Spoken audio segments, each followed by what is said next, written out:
Bats at the ready. The Mets continue their homestand tonight, and the young Marlins are in town. Mets have been playing well, particularly fielding well, and that comes with practice, as the Mets get set to face the Marlins. At Citi Field in New York, Pix 11 Sports presents New York Mets baseball tonight. The Mets play the Miami Marlins. And a pleasant good evening, everybody, and welcome to Citi Field. Gary Cohen, Ron Darling with you tonight. As the Mets open a 3-game series against the Marlins. The Mets are 2 games over 500. The Marlins are 2 games under, but it's a Marlins team that last year was the worst offensive team in baseball, and they have made some great strides behind some very talented young players. Well, what do you do if you're the Marlins? You try to surround your best bat, Giancarlo Stanton, with some other good bats, and they made some good moves this winter. On the corners, Casey McGee and Garrett Jones, 2 veterans. They've had some young players get better, like Echeverria, their shortstop, but even more importantly, their outfielders. They needed a couple of them to come through. Christian Yelich and, of course, Marcell Ozuna have gotten off to quick starts. And that'll be the task for Zach Wheeler tonight. Zach has not pitched badly, but he's certainly not been dominant early in the season. You know, I think he's pitched some games where the first 3-4 innings, you think he's going to have one of those games, but really loses it and has that crooked number come up in the 4th, 5th, or 6th inning. He's going to try to break through today. That starting pitching has been outstanding. 1.84 ERA the last 10 games. On the other side, Henderson Alvarez. And last year on the final day of the season, he did something spectacular, a no-hitter against the Tigers. Well, what a game that was. He came over from the Toronto Blue Jays.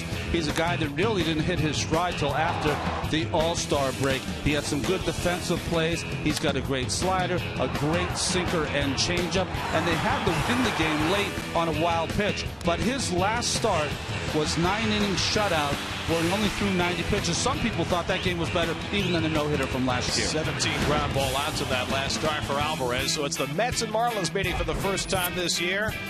All the action coming your way tonight right here on Pix 11.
Kia retailers.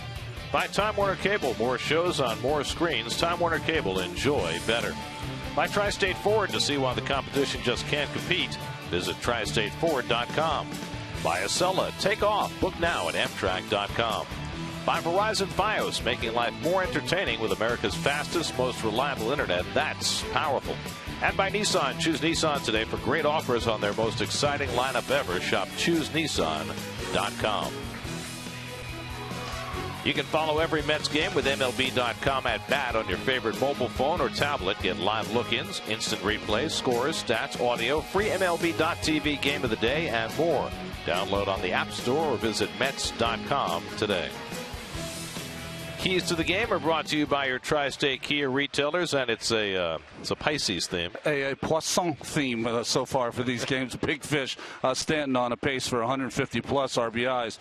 Wheeler took a no-hit bid against the Fish. His best games have been against Atlanta so far in his career. And 1-8 record on the road for the Miami Marlins so far this year. Zach Wheeler and the Mets looking to get the upper hand against the Fish tonight. Mets and Marlins for the first of 3. First pitch coming up from Citi Field.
Where Toyota takes you. Test drive one at your Toyota dealer. Toyota, let's go places. Get to Citi Field this Saturday when the Mets take on the Marlins at 7:10. The first 20,000 fans will receive a replica Mets batting helmet courtesy of Wise. For tickets, visit Mets.com/tickets. Who's Hot brought to you by JetBlue, you above all. And Giancarlo Stanton so far blowing away the competition when it comes to runs batted in. He has 8 more than anybody in the National League, and Trumbo, who's second, is hurt. What's he got, a stress fracture, right? Foot injury that may keep him out for an extended period of time, just what the struggling Diamondbacks needed. Yeah. But it gives you an idea just how potent the Miami offense has been. Their starting pitching has been good, but their bullpen has been something of a disaster. Well, they've had a hard time getting the ball to Steve Cishek, who's got 33 consecutive saves, but they lost a lot of those middle guys last year. Chad Qualls went to Houston. And Ryan Webb left also. Mm-hmm.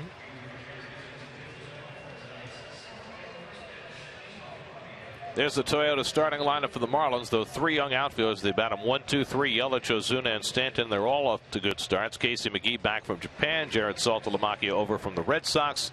Garrett Jones acquired after playing 5 years in Pittsburgh. And the fine fielding shortstop Echeverria has hit a little bit too this year. Well, Zach Wheeler is going to get the start 1 and 2 so far early here in this career, in this year. He's trying to find his way here, though, at Citi Field. 6 and 2 on the road, and only 2 and 5 here at Citi Field in 10 starts. And look at the defense. It's brought to you by Geico. 15 minutes could save you 15% or more on car insurance. Well, the 2 youngs out there with Granderson. Seeing that just about every day. Right to Hada, Murphy, Duda. Again, that's your set lineup. And d'Arnaud behind the plate. I saw the Mets catchers now have only allowed 5 stolen bases all season long. That's an outstanding number. Well, d'Arnaud and Recker have both done a terrific job behind the plate. Mets have gotten good fielding overall. And they've been able to survive what has been a lackluster offense to get off to a 12-10 start. Just won 3 out of 4 from the defending National League champions. That's a nice feather in their cap. It really is. You know, you have to watch out what you read. I know you and I read a lot before we come here to the ballpark. And there was a scout who was talking about Travis d'Arnaud. There's Giancarlo Stanton. I'm talking about Travis d'Arnaud, and he said that his defense has not been very great so far. I don't know what he's been watching. I think d'Arnaud has done a great job behind the plate. Christian Yelich will lead things off for the Marlins. Yelich right now is riding a 17-game hitting streak. Played about a half a year with Miami last year, hit .288, considered one of the fine young prospects in baseball. First round pick back in 2010. Just 22 years old and finding a home at the top of this Miami batting order. Yelich hitting at .329 as Wheeler gets set for his first pitch of the night. It'll be Yelich, Ozuna, and Stanton for the Marlins in the first. And Wheeler starts the night with a fastball that misses outside for ball 1. Miami had an 8-game losing streak not long ago, but since then they have hit their stride again. You see Yelich with the longest current hitting streak in baseball. And Wheeler gets the fastball in for a strike, 1-1. Well, I think they have a nice combination. I tried to talk about it in the pregame for Mike Redmond's guys. They got some veterans they got this winter. There's some of their younger players have gotten better, and Yelich looks like he's a future star. Wheeler throwing all fastballs and gets ahead 1-2. This one is supposed to be inside. It bleeds back over and ends up outside of the outside corner. 54 degrees at game time. Wheeler ahead 1-2. And Yelich takes just inside. 2 balls, 2 strikes. There's Marcell Ozuna waiting on deck, and Giancarlo Stanton behind him.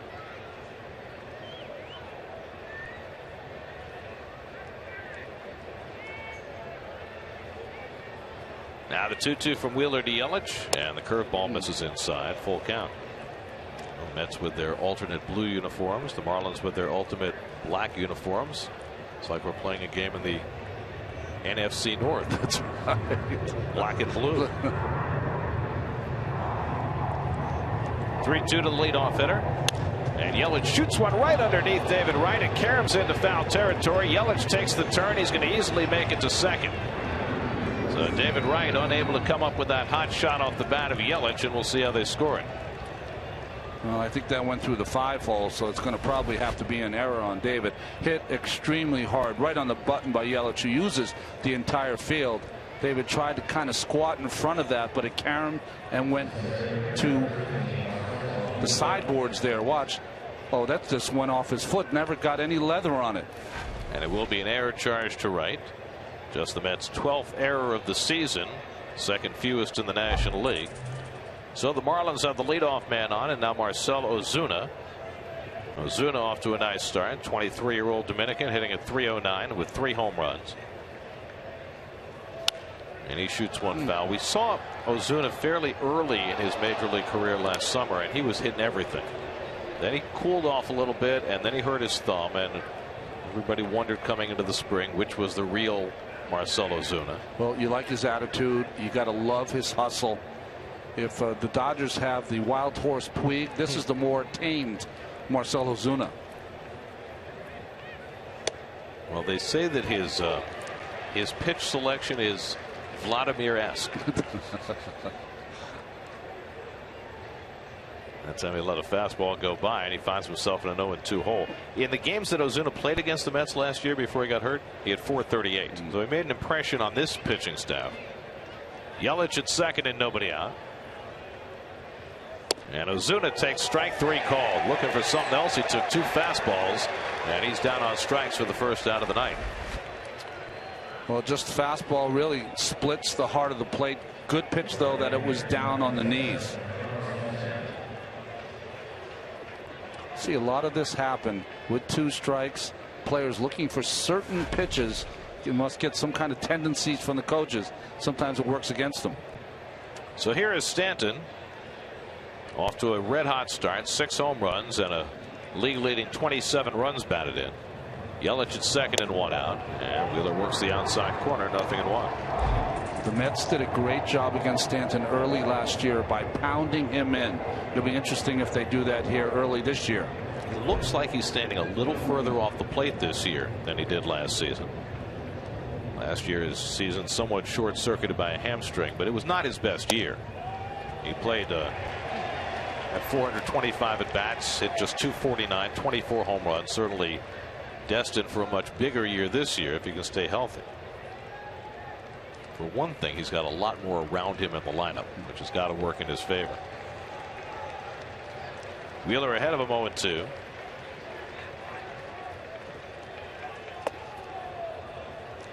Again with Andy Fletcher, the home plate umpire. I've seen this theme here this first month of April.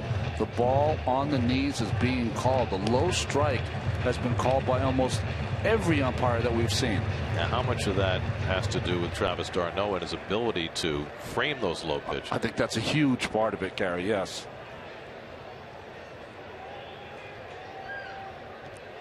Yelich at second and 1 out with Casey McGee on deck. And Stanton hits the curveball foul. Still a ball and 2 strikes.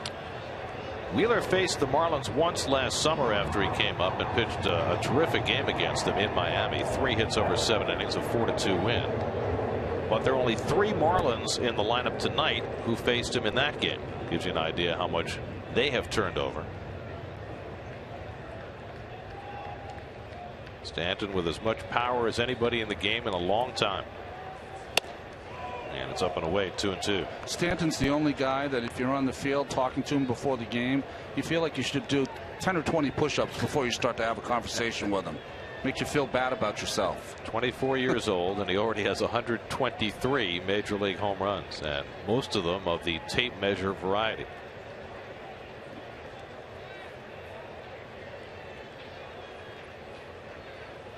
Two from Wheeler. Off the fists, Murphy positioned perfectly. And he throws out Stanton for the second out as Yelich goes over to third. So a nice job of pitching there by Wheeler. Again, that pitch inside has been the key, and you don't go in there soft. You go with your best fastball running in and breaks the bat of Stanton. Good pitching by Wheeler. All good power hitters want to get extended. They want the ball away from them. Anything moving in is the Achilles heel for a slugger.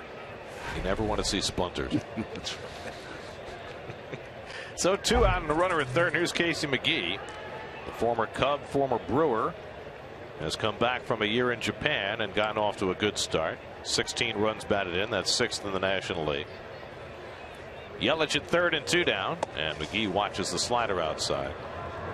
McGee was a teammate of Masahiro Tanaka with the Rakuten Golden Eagles, who won the Japan Series last year. We found out he was a teammate of another player that we knew. Kaz Matsui was on that team, the former Met. McGee now 31 years old. And Wheeler works him away 2-0. Well, Rafael Furcal has yet to play a game for the Marlins. He's been down with a hamstring injury. He's due back in a couple of weeks. But the other 3 guys have all contributed. Garrett Jones, Casey McGee, Jared Saltalamacchia, as this Marlins team moves forward from last year, where they were easily the worst offensive team in baseball. And Wheeler now behind McGee 3-0. Well, McGee here, the veteran, you have to watch out. He'll be swinging 3-0. Saltalamacchia behind him has struggled a little bit at the plate. As always, a great effort by the equipment manager to get that name to fit. And that's 2 high, ball 4, and McGee is on with the walk. So an error and a walk could put 2 aboard for the Marlins here in the opening inning. And now Saltalamacchia, the switch hitting catcher, who has a World Series ring after last year with the Red Sox. Had to be kind of bittersweet, though, for Saltalamacchia. David Ross caught those games at the end, but he had a fantastic year for them. One of the reasons that they were there anyway.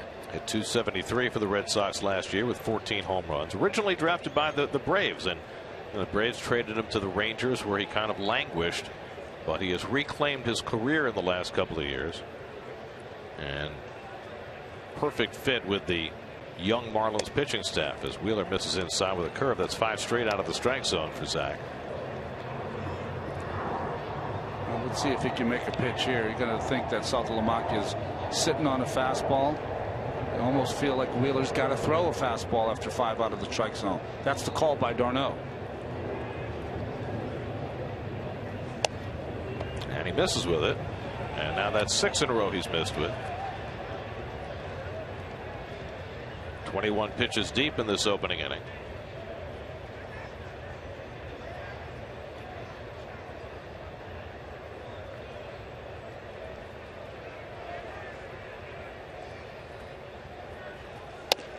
And there's a strike. 96 from Wheeler. This is about where we see Zach throwing his fastball early in the game. A lot of 95s and 96s.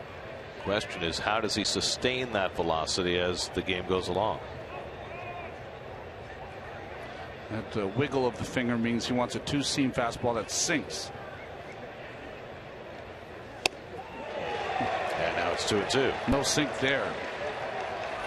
Just true and threw it right by Saltalamacchia.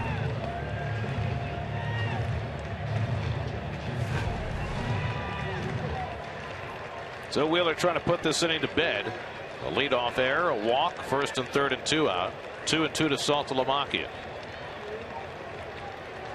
d'Arnaud setting up away, and he got him. Wheeler strikes out Saltalamacchia to end the inning. 2 strikeouts in the frame for Wheeler, and the Mets come to bat in the bottom of the 1st. No score with the Marlins.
Goal places. Mets going with their standard unit tonight. Daniel Murphy back in the cleanup spot. Curtis Granderson remains in the 2-hole as the Mets face off against Henderson Alvarez, who Mets could not touch in 2 starts last year. Well, he had a great start. I was talking about it before. Just outstanding in his last start.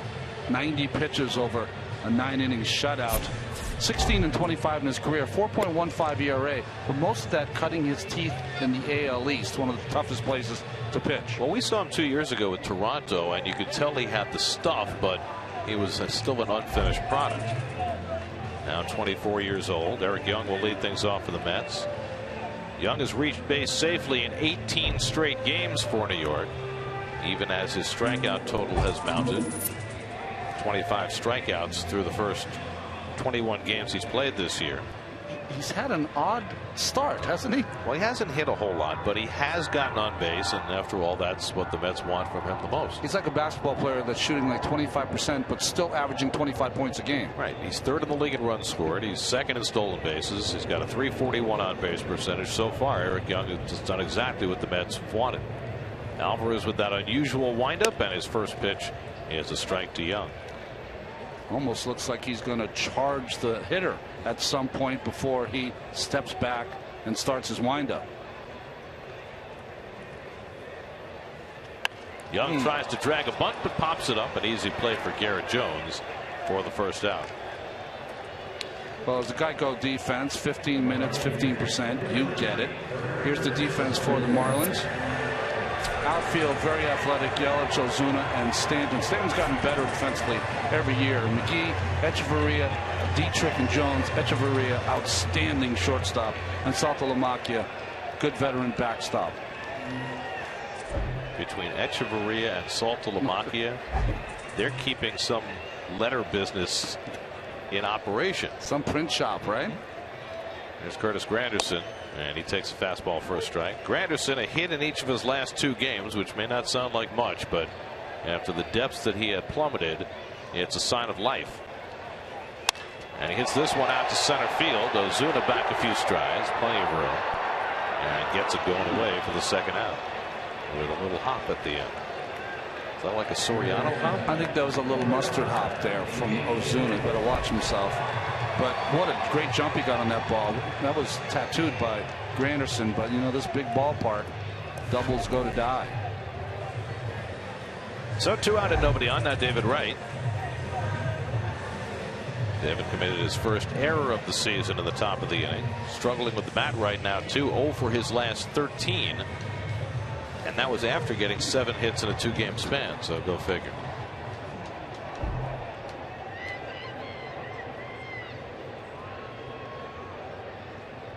Last year, Alvarez faced the Mets twice. He was 2-0 with a 1.26 ERA. Give you an idea how dominant. The amazing thing is he's got 2 outs in this first inning, and neither one's been a ground ball.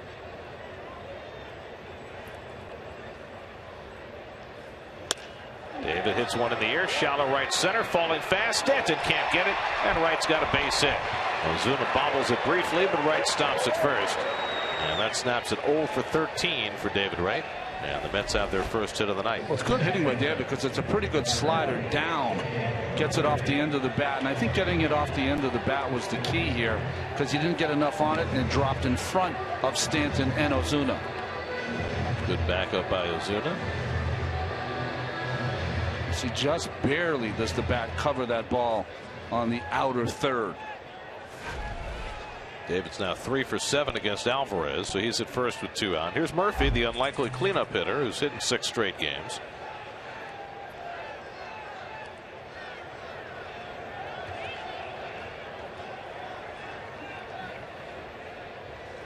Gary Collins had Lucas Duda in the cleanup spot yesterday when he started a slightly different lineup.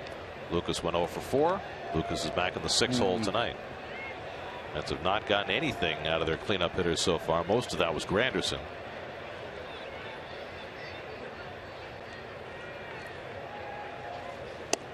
And Murphy takes a fastball strike, 1-1. You know, in this day and age where it really pays for young pitchers to be able to throw 95 plus, it's interesting to watch a young pitcher like Henderson Alvarez who uses sinker and a slider to get ground balls. Very unusual today's game. Alvarez was part of that huge trade 2 winters ago that shipped Jose Reyes up to Toronto. Was it an 11-player trade? Mark Burley, who's gotten off to a big start, is pitching tonight for Toronto. Marlins got Danny Echeverria. They're starting shortstop in that deal as well. So it was a really a franchise-changing deal for both teams. 1-1 to Murphy. And the fastball misses low. Didn't Jake Marisnick come in that deal also? He's in AAA. He's another talented outfielder for Miami Marlins. It's going to be interesting to see whether they use Marisnick as trade bait or somehow shoehorn him into this outfield. Because the way they've got it set up right now, none of those guys may be moving for a long time. Now Alvarez behind on Murphy, 3-1. We were talking about Alvarez and his tendency to get ground balls. How about this? So far this year, his ground ball fly ball ratio is over 3-1. It's the most pronounced ground ball fly ball ratio in Major League Baseball this year.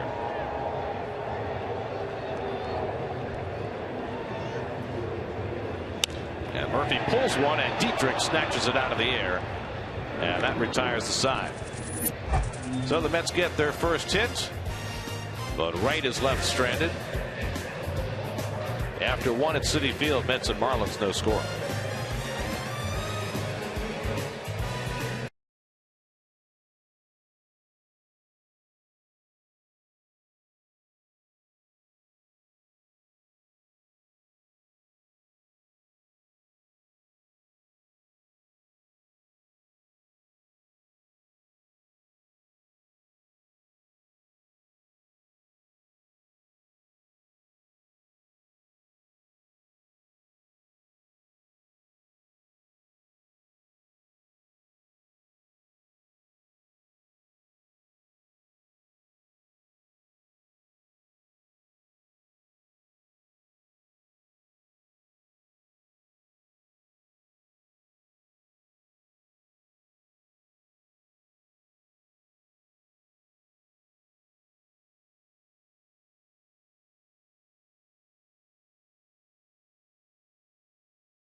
Scorer Garrett Jones will lead off against Zach Wheeler.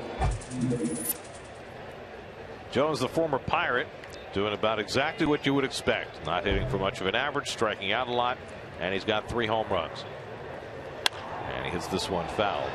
It's pretty much the way Jones has profiled his entire career. Yeah, he just goes up there to slug. If you ever stood next to him, he's a big guy, 6'5", 6'6", 240, 245. Struck out 30 times in 81 at bats this year, 4th most strikeouts in the league. And he hits this one out to center field, and Chris Young easing back. Well, carried a little more than Chris expected, and that's the first out. We do not have the same wind pattern that we had the last 2 days here, where the wind was gusting out toward right. It's blowing out a little bit tonight, more out of the south. And I think both Chris Young and Ozuna on the ball that he caught, a little fooled by how they carried. So 1 out now. Derek Dietrich, the second baseman. Dietrich swinging the bat well. He's playing in the absence of Rafael Furcal, who was signed to be the Marlins second baseman, coming off Tommy John surgery, missing last year, but they've yet to get Furcal on the field. They're hoping now to have him by the time the Mets get to Miami in a couple of weeks. Or we'll see. Dietrich has said, take your time, Rafael. Make sure you're 100%. They've used Dietrich. They've used Donovan Solano. Dietrich fouled that off his foot. He had a strange reaction after the swing. Oh yeah, right off the top of it. You're not supposed to have that big of a reaction. That's lower level ball reaction. You got to play that off. Maybe he was just thinking that someone would ask him to pick up the ball. Very nice. Tina will appreciate that. Good changeup by Wheeler. 1-2 to Dietrich. You know, we saw the changeup from Wheeler in his first start, 90 or 89 miles an hour. Much better speed here, 10 miles an hour difference, 86.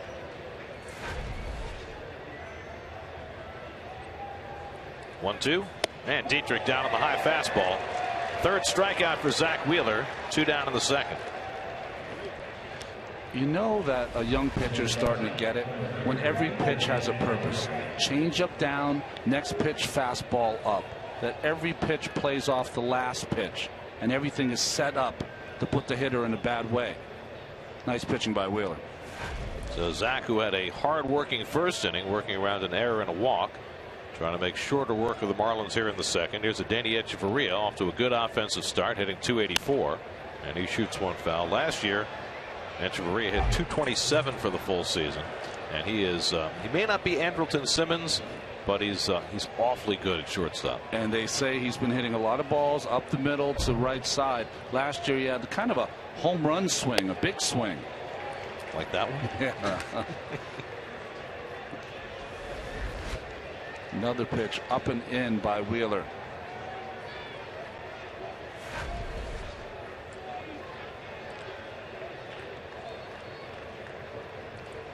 Now 0-2. Sails one high.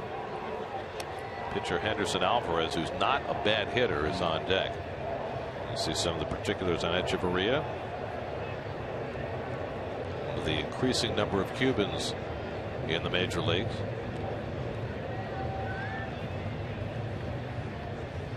And the curveball rolled over. Wright handles this one cleanly and throws out Echeverria, and Wheeler has himself his 1-2-3 inning. Through just 10 pitches in that inning. No score going to the bottom of the 2nd.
3 games here with the Marlins. Then the Mets hit the road for 2 in Philly, 4 in Denver, and 3 in Miami on their upcoming road trip.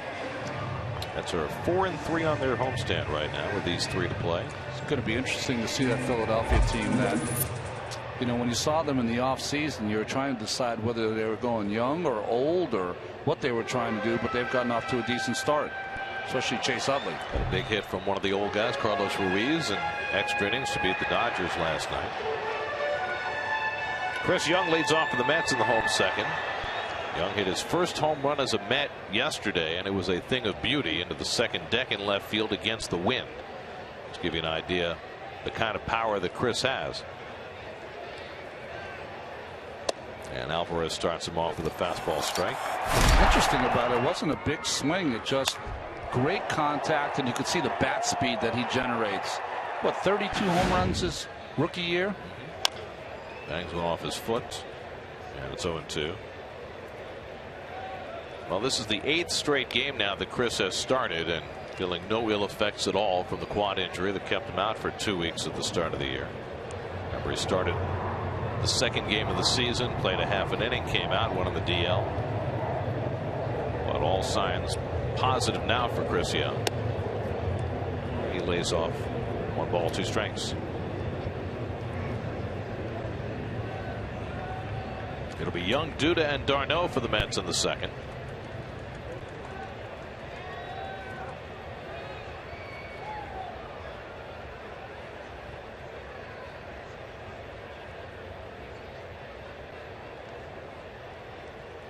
Alvarez with the 1-2. Just got a piece of it. That's that power changeup we were told about from Alvarez. It's very much like his sinker, probably maybe what, 2-3 miles an hour off. Same action, just a little off it. As you can see that Chris Young was out in front. Now normally you want more separation than that between your fastball and your changeup.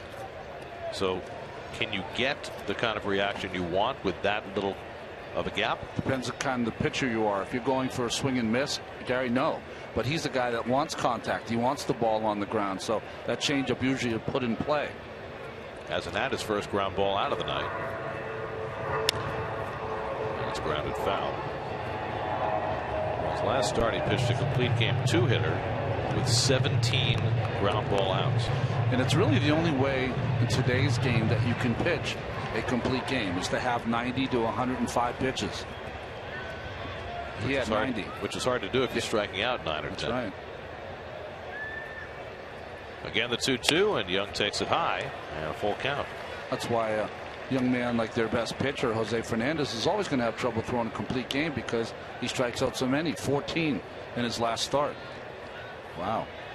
Well, Alvarez gets to a full count for only the 6th time this year in 106 batters.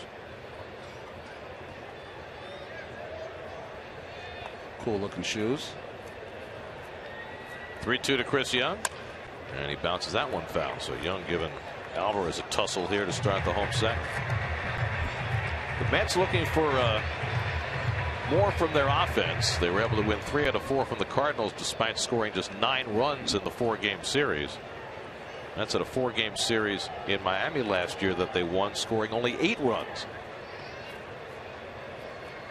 9th pitch of the at-bat, and Young fouls off another one. Before that series in Miami last year, coupled with the one the Mets just finished, the last time before that the Mets had a 4-game series where they won the series, scoring fewer than 10 runs, was 1988. And the time before that was in 1975. So it doesn't happen very often, but Mets pitched and played defense so well in that series that 9 was enough.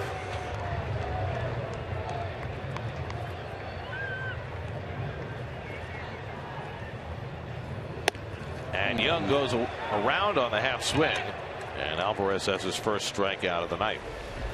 Again, there isn't a lot of sink to the ball from Alvarez so far in this game. That ball up in the strike zone, just good at bat by Chris Young, just couldn't hold back on that 3-2 fastball.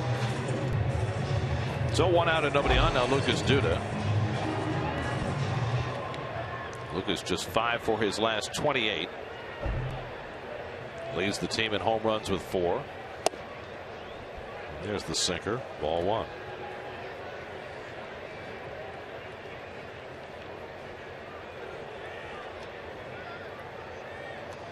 Well, you see the shift, some more pronounced depending on the ball club. Echeverria really just up the middle and Dietrich over. Big room between Dietrich and Echeverria. There was one point in yesterday's game where the Cardinals had 4 infielders to the right of second base. I saw that. Duda.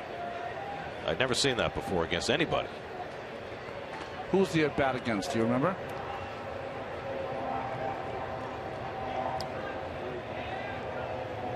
Was it Lynn? Might have been Lynn. So Lynn with a lot of sliders and kind of sinkers, and interesting though. But if you've got 90 feet of real estate on the left side of the infield, don't you almost owe it to yourself to just steer one in that direction? Well, I always look at it this way. I mean, they're going to give you 10 to 15 hits a year if you want to take it. Why wouldn't you? And with the shortstop playing to the, I mean, everybody playing to the right of second base, if you hit one softly to the left side, you might get a double. Yeah, right. We've seen Curtis Granderson do that, in fact, this year. On the inside corner, and Duda's down looking. Back-to-back strikeouts for Alvarez to start the second. I'm with Lucas Duda on that pitch. I thought that came around the plate. That's that fastball that starts at the hip of the left-hander and then bends back over the inside part of the plate. Good frame by Saltalamacchia. Let's see overhead if it catches the front part of that plate. I didn't think so either. Andy Fletcher ringing it up. So 2 out and nobody on now. Travis d'Arnaud. Travis trying to fight his way above the Mendoza line. Here's that shift yesterday against Duda. 4 infielders on the right side. And this was to start an inning, so he easily could have bunted over there to get a base hit. I think this was his last time up against Fornatero. Okay. And d'Arnaud lines one the other way, and he's got himself a base hit. So Travis taking one to right field, and the Mets have their second hit.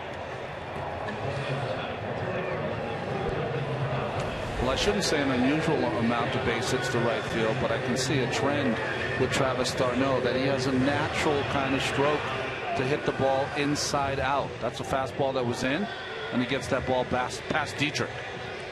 And after a very slow start, d'Arnaud has now pushed his batting average over 200 for the year. So here's Ruben Tejada, who's done the same. Ruben 1 for 2 in a sacrifice in yesterday's game against the Cardinals. Bats here with 2 out and a runner at first.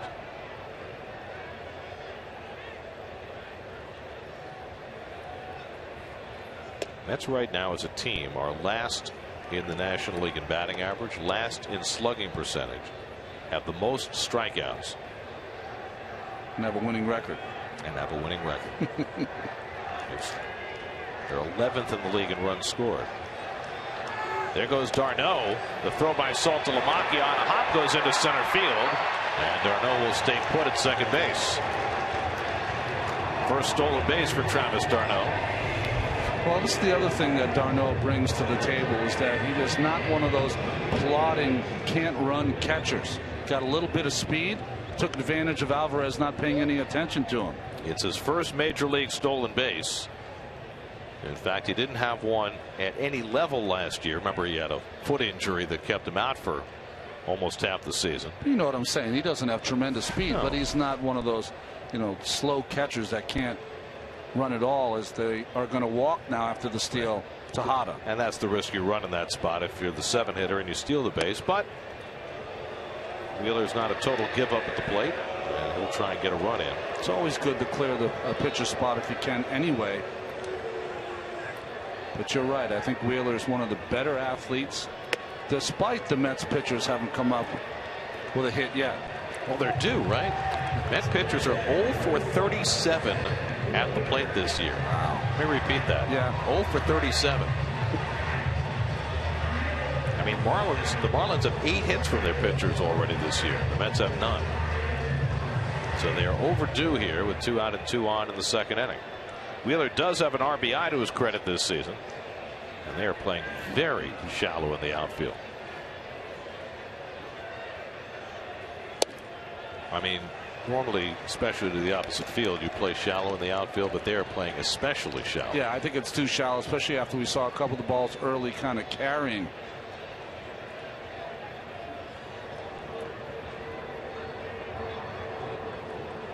One to Zach. He fouls away the fastball. I always think, Gary, the teams make a mistake here. What's the best pitch that Alvarez has? It's a ball running away from the left-hander. What does a pitcher usually do when he hits? He's always late on the ball. So if he does square one up, it's more apt to have power to the opposite fielder up the middle than it is to the pull side.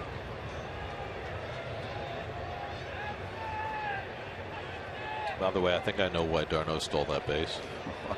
Because Recker already has one. Oh, there's a battle now. And so does Duda. So he couldn't leave that column blank. 1-2 to Wheeler. Little slider here from Alvarez. I'll take that back. I think that was that changeup again. Alvarez struck out the first two in the inning. Then d'Arnaud singled. Tejada intentionally walked. 1-2 to Wheeler. And it's on the inside corner. And Wheeler is caught looking to end the inning. 3 strikeouts in that second inning for Henderson Alvarez. No score as we go to the third at Citi Field.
Bottom of the second inning. Mets and Marlins no score. They'll be facing his opposite number, Henderson Alvarez, to lead off in the third inning. Last year the Mets and Marlins met 19 times. Marlins won 11 out of 19. The year before the Mets won 12 out of 18 against Miami. That was that disastrous year when they moved into the new stadium and had all the high priced talent, and it didn't work. It was the Heath Bell years. Well, that is the T-shirt today for Free Shirt Fridays. And let me tell you, this is as nice a T-shirt as we've seen in this ballpark. You got the Empire State Building all lit up. You got the little flash of a Mets logo there, almost like the bat sign. Well, the Empire for Commissioner Gordon. The Empire State tonight is supposed to be bathed in the orange and blue in honor of Free Shirt Friday. Yes, gotta love that. That just doesn't happen every day. There will be a color burst in blue and orange during the 7th inning stretch from the Empire State Building. And I'm sure our director Bill Webb will get us the best shot available of that. Man. The Empire State is in wait, 4 innings away from its big moment. Trying to outshine the Chrysler Building. It has a big moment every day, by the way. Yes. Henderson Alvarez is a lifetime .297 hitter. 11 for 37. Well, yeah, you showed the stats. You said the Mets before that at bat by Wheeler were 0 for 37. He's got a home run and 7 RBIs in 37 at bats. But Wheeler strikes him out. 4 strikeouts first time through the batting order for Zach Wheeler. 1 down in the 3rd. Well, Kevin Burkhardt, who still works for us, is off tonight. Steve Gelbs is on call, and Steve is out in the Big Apple seats in center field. Hi, Steve. How's it going, Gary? Well, listen, all week long here we've been celebrating the SNY Play Ball Initiative. Tonight at Citi Field, it's Donation Day. SNY has donated all across the Little Leagues in the tri-state area over 3,500 baseball and softballs to area Little Leagues. I'm here with Tara Burke of the Rondout Valley Little League. And Tara, I know that we donated plenty of baseballs to your Little League and so much more. What has the SNY Play Ball program meant to you? It has offered us a once-in-a-lifetime opportunity. It's been a 3-arm grant. We've received the baseballs, and then a few weeks later we got a call that our gentleman could go and work with the people in the maintenance area with your guys, and now we were able to bring our whole 80 people, 80 kids, 20 adults, 100 total people to a game.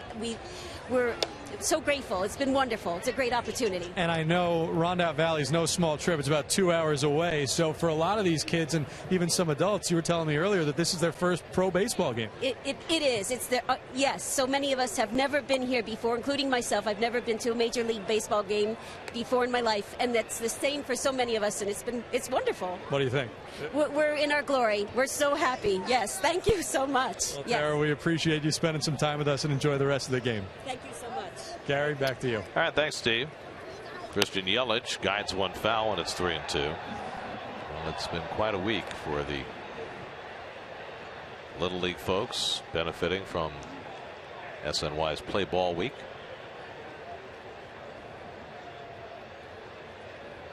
We had Dream Day, we had Grant Day, we had Clinic Day. Yelich down on strikes, and Wheeler's starting to build a big strikeout performance early. That's 5 now in the first 2 2/3. Well, this is a little two-seamer down and in to Yelich by Zach Wheeler.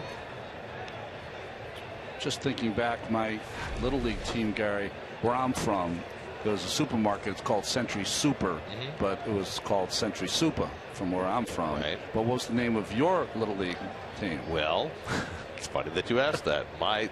The one that I remember the best, because we had several sponsors, right, over the years. We were Golden Gate Karting. Oh, karting!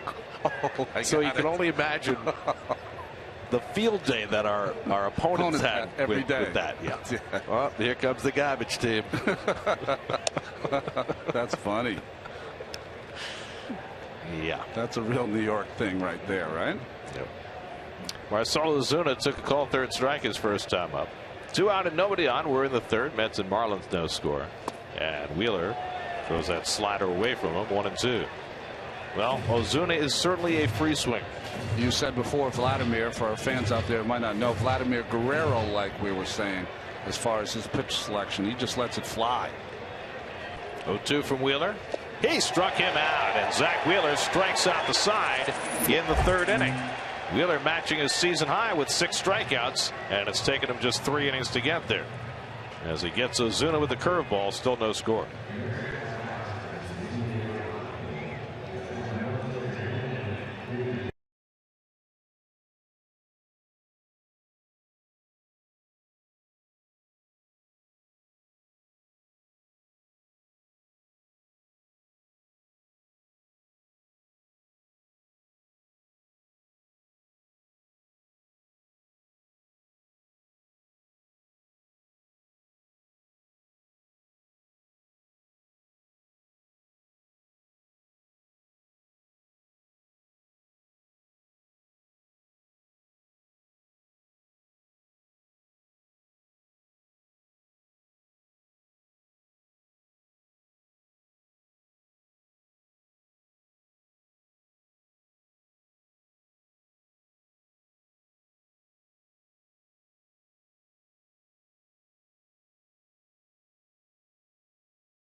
This Sunday for Family Sunday when the Mets take on the Marlins at 1:10. The first 15,000 fans will receive Mets loom bands courtesy of Mets.com. For tickets, visit Mets.com/Family Sundays.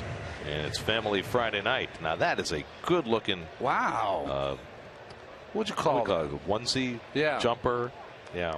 Very lovely. Keep you warm on a night like this. 54 degrees out. Eric Young leads off, tried to bunt his way on and popped it up his first time up. Young, Granderson, and right for the Mets in the home third.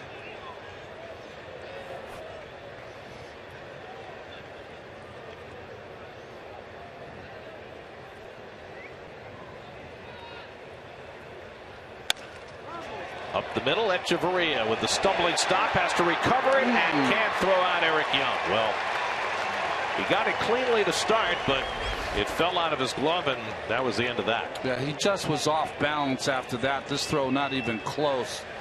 After singing his praises, usually he gobbles that one up, but it hit right on the heel of his glove. That'll go as an infield hit for Eric Young. And the Mets have their third hit against Alvarez. So Young will try and get the measure of Alvarez.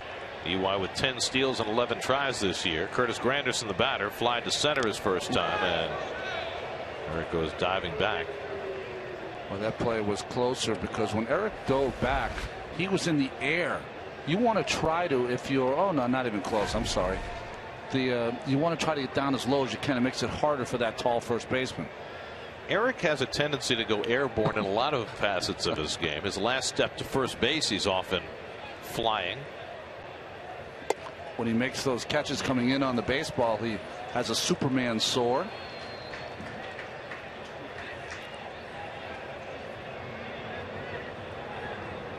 Granderson hit it pretty well out to left center his first time up, and Ozuna got back and ran it down. It's those balls to right and right center that are a little more frustrating for Granderson. Most of his power is to right field, and twice hit 40 or more home runs playing for the Yankees.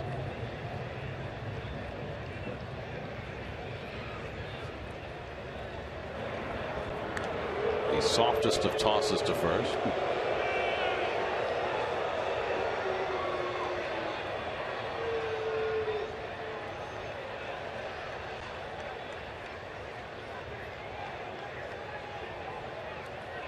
There goes Young. Soltolomaki's throw, not in time. Stolen base number 11 for Eric Young. One thing you have to love about Eric Young this year is that he has really started to take off earlier in the count to try to press the issue. And I think that's an important thing. That gives Granderson more time to work the count and try to get a base hit to knock him in.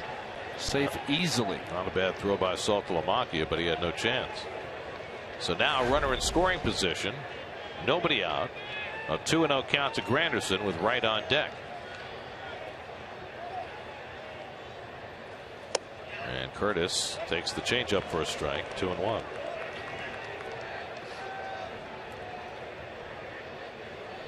Eric Young, second in the National League in steals, one behind D. Gordon of the Dodgers. Billy Hamilton got thrown out again last night. So the Mets aren't the only team to throw him out now. Fouled away. You know what's interesting is the rebound of D. Gordon, a guy that probably was written off because of handling Ramirez going back to shortstop. They thought D. Gordon was going to be someone they would trade. They thought they had a second baseman. Instead have used D. Gordon and Justin Turner at that position.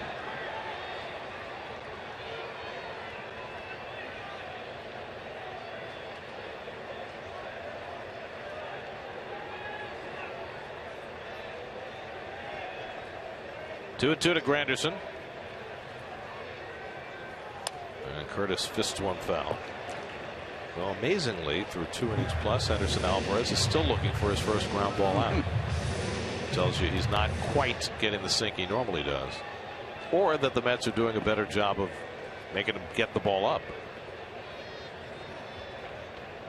Young's got to be careful at second base. Echeverria loves to put the pickoff on.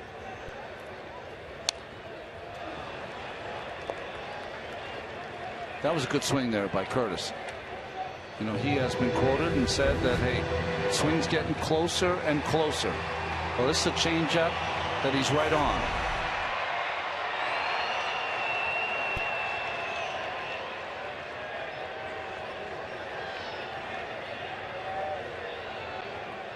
You see Young sticking pretty close to the bag with Echeverria right behind him. Seventh pitch of the at-bat coming from Alvarez to Granderson, but first he steps off. You know, the Mets have been languishing offensively. That's no secret. Their best offensive series by far was the 3 games they played in Arizona.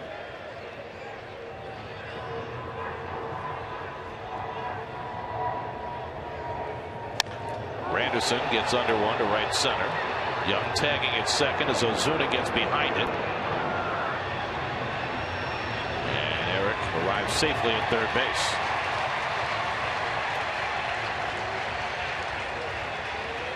So that's the first out, a productive one for Granderson. Here's some of the fly balls that Curtis has hit in Citi Field that might have been out his old home. Well, you know that here at this ballpark, it just plays so big at times. Remember, the weather has been cold. The ball is not carrying as much. But still, boy, it makes a big difference when you hit the ball and it's over the fence, as it can be sometimes at Yankee Stadium. This one's certainly done a lot of games at Yankee Stadium. That certainly would have been far gone. Now, that doesn't mean that all of his home runs as a Yankee came at home. I mean, he hit significant numbers of home runs on the road as well. He in those 40 home run years, Gary, 47 at home, 37 on the road. So now Young at third with one out. Corners in, middle infielder's back against David Wright, who's singled to right center his first time. Now, I was going to ask you before you mentioned the cold weather, and I noted that the Mets' best offensive series was in Arizona. You look at the Marlins, who are a warm weather team, off to a good start. How much does weather play into offense early in the season? I think it's huge. I think it's huge. The pitchers have had a huge advantage here on the East Coast, playing in not only cold conditions, blustery conditions. Much easier for the pitcher. Right, lifts one foul. That'll go out of play. You know, they don't say it because, you know, you have to be macho about it.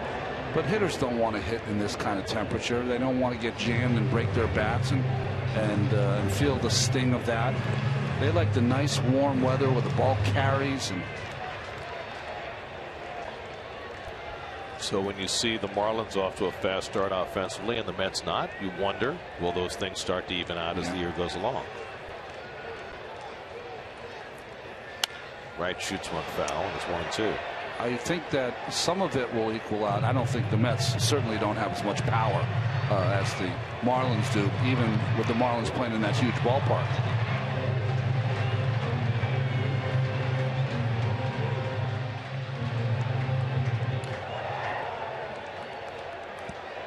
Now with 2 strikes on Wright, the entire infield comes in.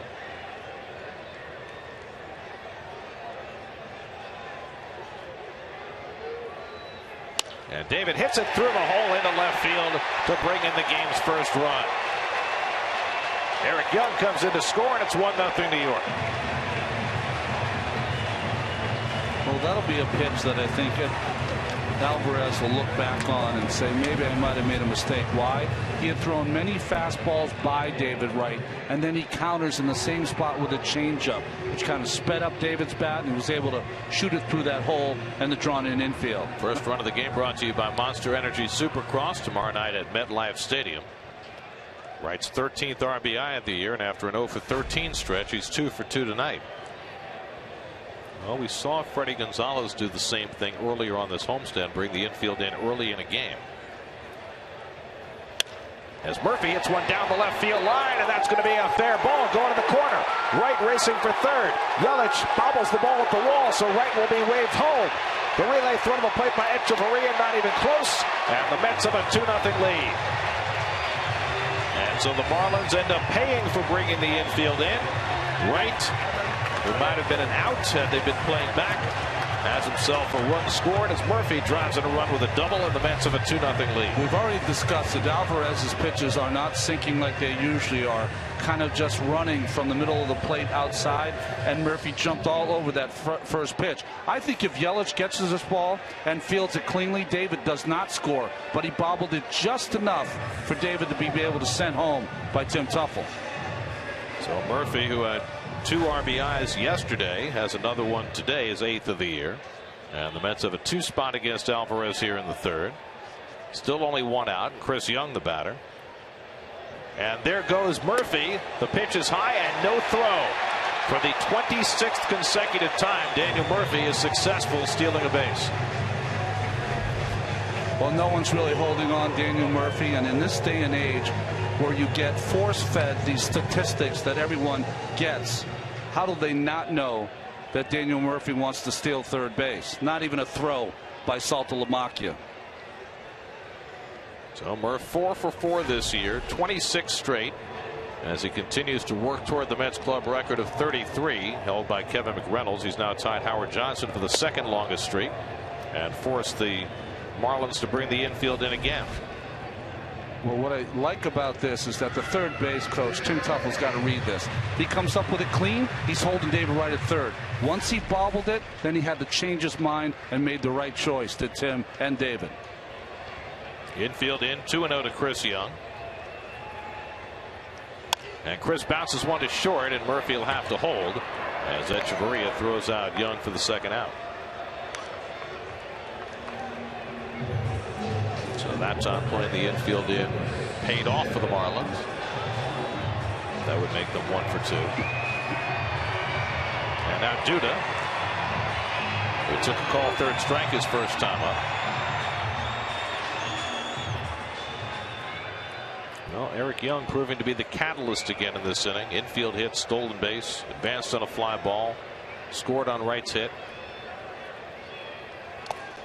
Stopped by Saltalamacchia, 1-0. It's 19 runs scored now for E1. Amazing. He's making it happen. Interesting that Casey McGee, the third baseman, has to play kind of honest with 2 outs here. He cannot vacate that third base and play the full shift.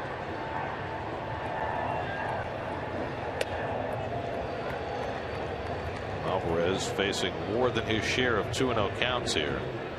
Normally a very good control pitcher, but having his problems. Certainly not as on top of his game as he was in his last start when he threw that 2-hit shutout against Seattle. That's with 2 runs and 5 hits. He's behind Duda 2-0. And there's a strike. He's been getting that pitch.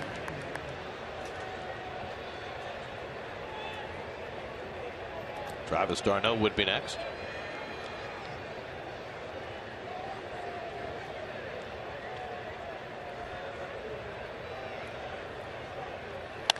And Duda pops one up. In shallow center, Ozuna waiting. And that retires the side, but the Mets cash a couple. RBIs for Wright and Murphy in the bottom of the 3rd gives Zach Wheeler a 2-0 lead.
6 strikeouts, no hits allowed over the first 3 innings, and now he's got himself a lead for the first time.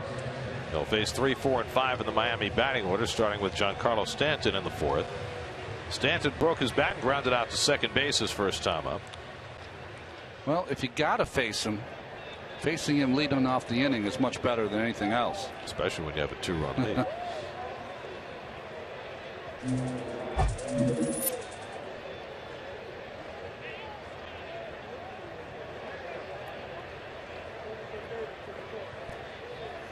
Here's a stat you didn't expect. Okay. Well, here's the part you did expect. Giancarlo Stanton leads the National League in intentional walks, 6. Second on the list, Ruben Tejada. He now has 5. That's because the Mets pitchers are 0 for 38. Now it's probably that's a good piece of the reason why.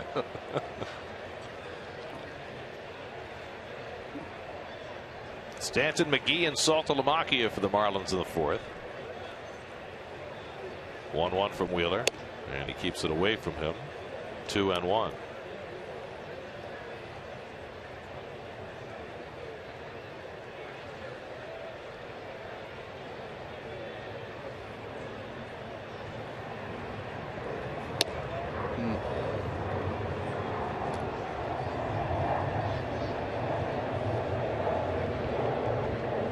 Well, that's what Giancarlo Stanton has done since his big league debut. Most home runs in the National League. And he shoots one up the middle for a base hit. So Stanton starts the 4th with the first Marlins hit of the night.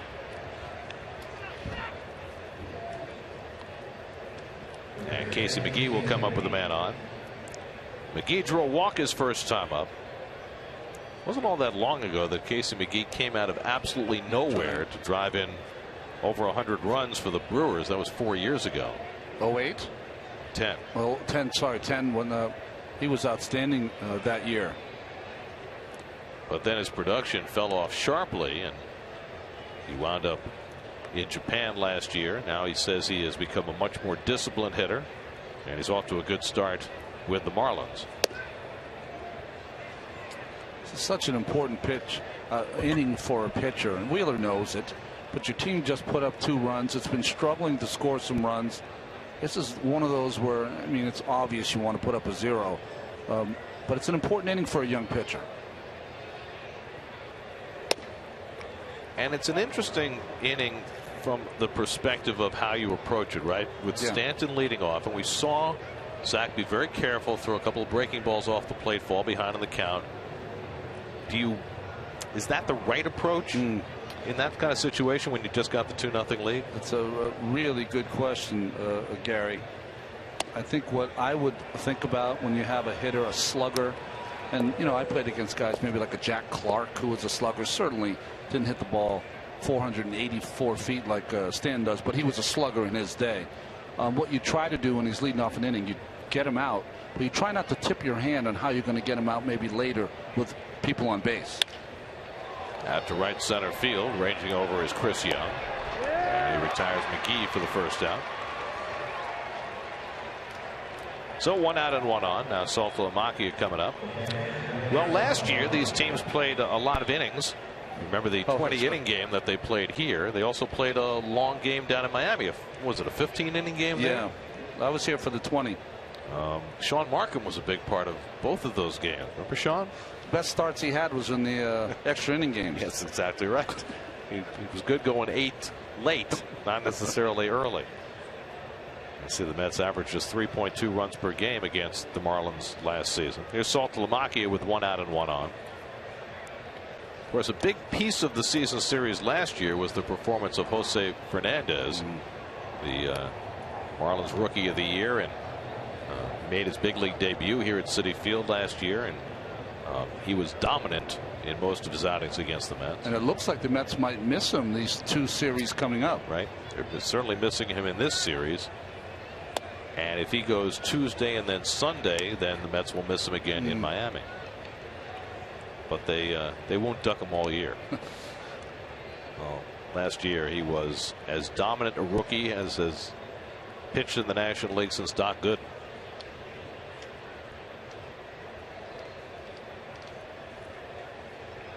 2-0 to Saltalamacchia, and it bounces past d'Arnaud, and down to second base goes Stanton. Well, interesting choice of pitches. 2-0 to Saltalamacchia, a guy batting around 250. Go with a changeup, which to me is your third best pitch.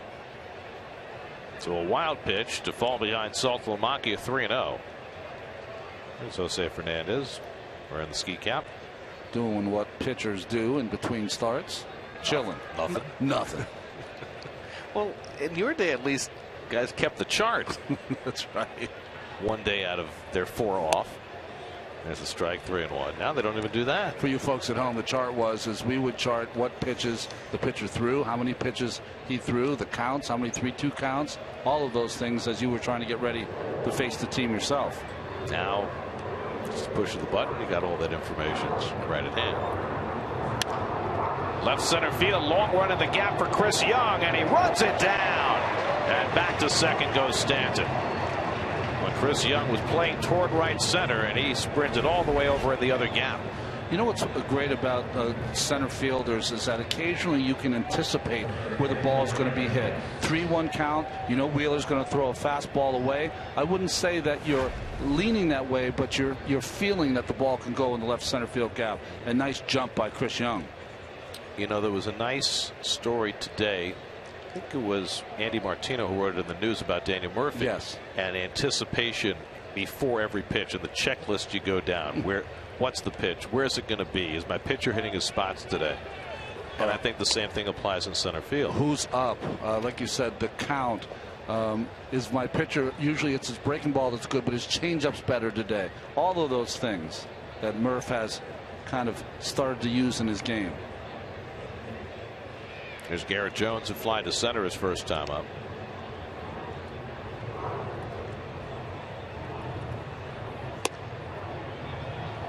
This is inside. Well, for any player, you're working against whatever physical limitations you have in terms of your defensive performance, but you can always get better on the mental side of things, the preparedness side of things. And the Mets are reaping the benefits of that so far this year. Popped up. Tejada retreating. Eric Young coming in, and Young has the call, and that retires the side. So a leadoff hit for Stanton. 3 fly balls later, he's left stranded. Middle of the 4th, 2-0 New York.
Set to face the Mets in the bottom of the 4th inning. For more on Alvarez, let's check in with Steve Gelb. Steve?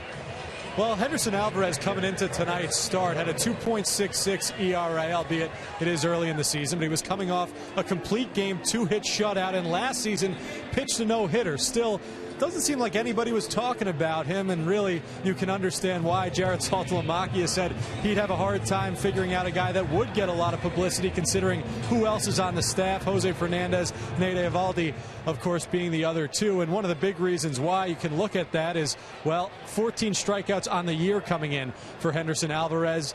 Jose Fernandez coming off a 14 strikeout game. So maybe his stuff isn't as exciting, but what Jared Saltalamacchia told me is that he thinks Henderson Alvarez is as good a number 3 as there is in the league. He said on some staffs he thinks Henderson Alvarez could be a number 1 pitcher. Says there aren't a lot of number 3s, let alone a lot of guys with a 94, 95 mile per hour sinker, and that's just what he's got when he's locked in. Well, I spent 10 years having pitching envy, so I know exactly what that feels like. But sometimes it's a little easier to pitch when the spotlight's not on you all the time. So you have to look at it that way also. Well, it's been an odd beginning to the season for Alvarez in that he's got that low ERA, 2.66, but he's given up more hits than innings pitched. He's especially had trouble getting right-hand hitters out. Righties were hitting .387 against him coming into the ninth. Darno, who had a base hit his first time, hits this one on Dietrich's backhand, and a tough throw for Jones to handle, but he does, and Darno is out. Well, I think in this case, because when you see your second baseman stand up and make a throw, you figure it's going to be a good one. Well, this one was up the line, and Garrett Jones had to react quickly. Nice hop, though. I mean, nice play in that short hop by Dietrich. Throws a little sinker over there to Jones. He's been watching Henderson Alvarez. That's right. The best sinker that a Miami player's thrown today. You'll see a lot of first basemen point to the second baseman in between that play and say, hey, throw it at my chest, please. Try and throw a four-seamer next time. One out and nobody on. Here is Ruben Tejada, who was intentionally walked. Alvarez has thrown 3 now, nasty sinkers, so it's coming. That's got 2 runs off him in the third inning on 3 hits. Wright and Murphy with the RBIs.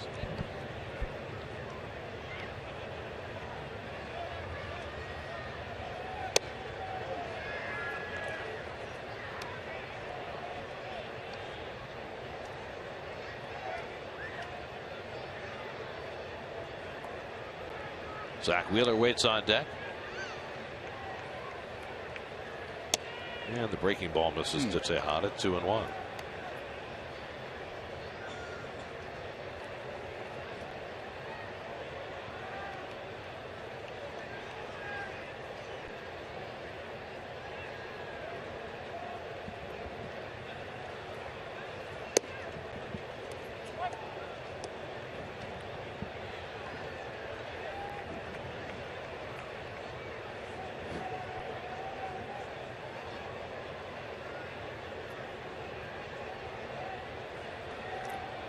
Two from Alvarez, and it's off the plate, full count.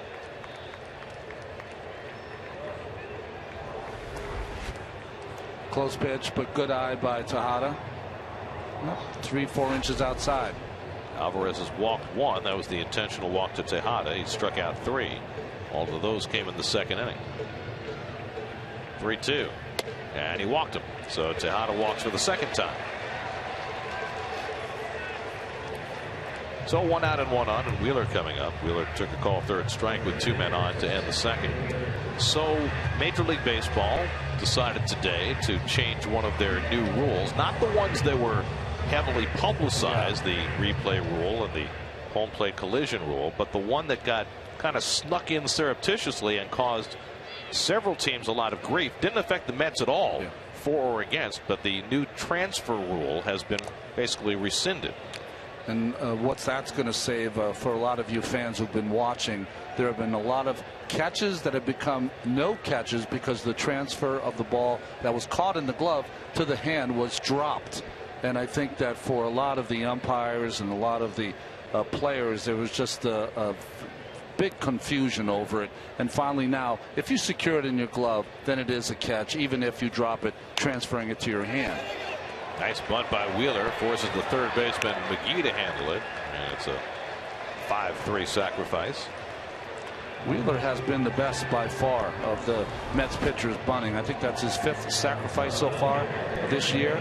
Down low, You see how his head doesn't move, bat doesn't move too much. He stays very still. That's the reason he's able to get that bunt down. So 2 out to Hot at second. And Eric Young coming up. Just a little more on the transfer rule. The way they've written the new language is not the way the old language was. The old language had words in there about voluntary release, which is no longer in there. We had a play last year in Philadelphia where Ben Revere caught the ball. That's right. Then dropped the ball out of his glove, trying to drop it into his bare hand. Didn't catch it cleanly, and it was ruled no catch. And that's the way the rule used to be interpreted. It would seem from the way they've written the new rule that that would have been ruled a catch.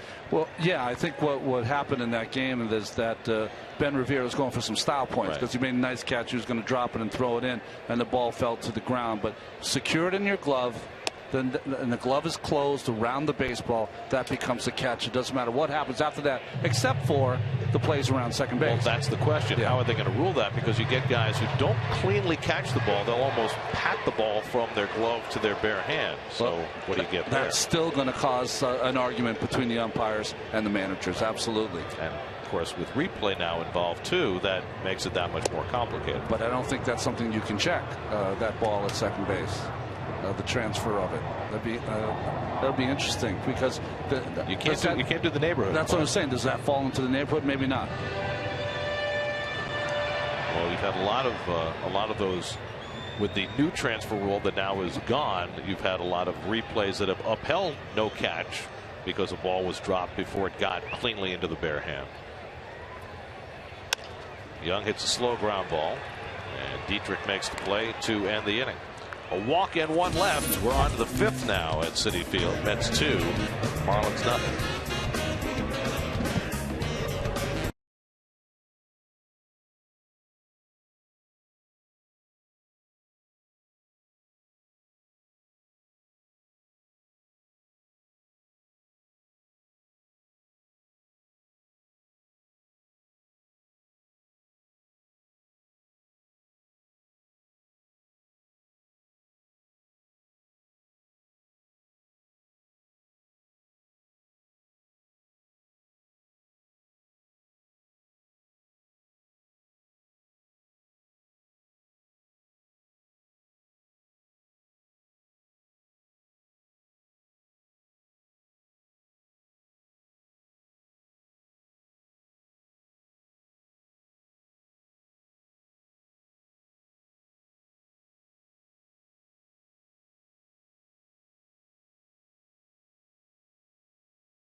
New York Mets baseball is brought to you by Monster Energy Supercross, April 26th. And that's tomorrow for the first time ever at MetLife Stadium. Supercross. I've never been to a Supercross. Is that the ones, not only with the bikes? Now, I love motorcycles personally, but is that motorcycles and then like the big trucks and all that kind of stuff? You're asking the wrong guy. I mean, I'm a demolition derby guy myself. Really? Yes. You've actually been to the demolition derby? I have been. I need to hear the full details. There's Derek Dietrich leading off, and he takes a curveball for ball 1. Westboro Speedway. You have to go over to the Red Barn first. Have, maybe a cold adult beverage, and you go over to the Westboro Speedway and watch the demolition derby outside of Worcester, Mass. Saturday night in Worcester. Oh yes. Now I've been to NASCAR or sub NASCAR events. Okay. Like the kart racing on the short tracks and the dirt tracks in South Carolina. Yeah, it's a lot of noise. But they don't purposely run into each other. It's fun. I'm telling you, I loved it. Now, would you ever participate in a demolition derby? I think that's a young person's sport. Certainly I would have. The only thing that is strange about it, for that used to be a big Wild World of Sports used to always have demolition derby, is that I always found it funny that the safest way to do it was to back into someone, not to hit. The more you hit them, the better off you are. That's right. If you try and steer clear, you get T-boned, you're done. Too high to Dietrich, 2-2. Dietrich struck out his first time up, one of 6 strikeouts for Zach Wheeler over the first 4 innings. Dietrich, Echeverria, and Alvarez lower third of the order for the Marlins in the 5th. And the changeup misses, 3-2. Talked a lot about the Marlins' rejuvenated offense, but most of their offense has come at home. They haven't hit particularly well or pitched particularly well on the road, which, well, I guess that's why they're 1-8 on the road. There's ball 4, and Wheeler issues his second walk of the night.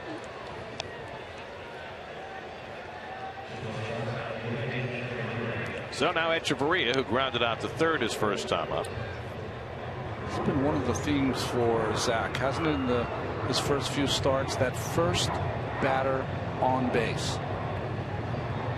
Not his fault in the first inning with the error by David, but still.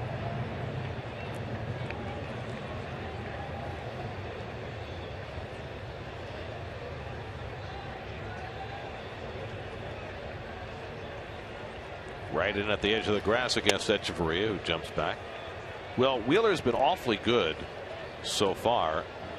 Not quite as good as he was the first time he faced the Marlins last year in late July.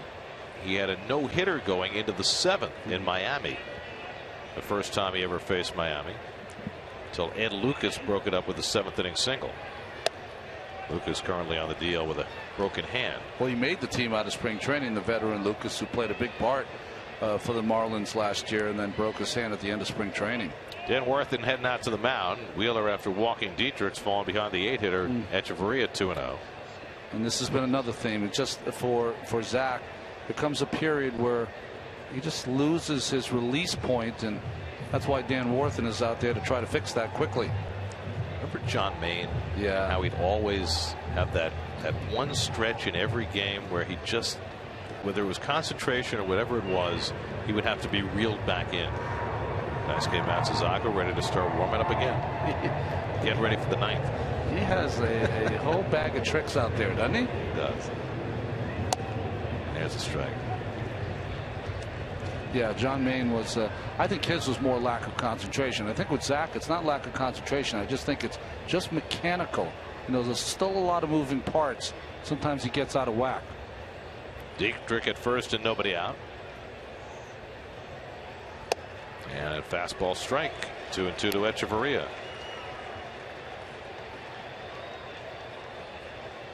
Well, that's pretty consistent, isn't it? Yes, it is. From the bottom of the minors to playing with the big boys. Never in the 4s. That's pretty impressive.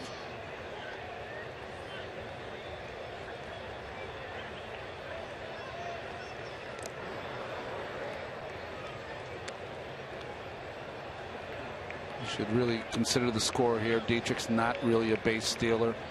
You're up 2. He can't really steal in this situation. All your concentration on Echeverria. Got the pitcher on deck. And he got him with a high fastball.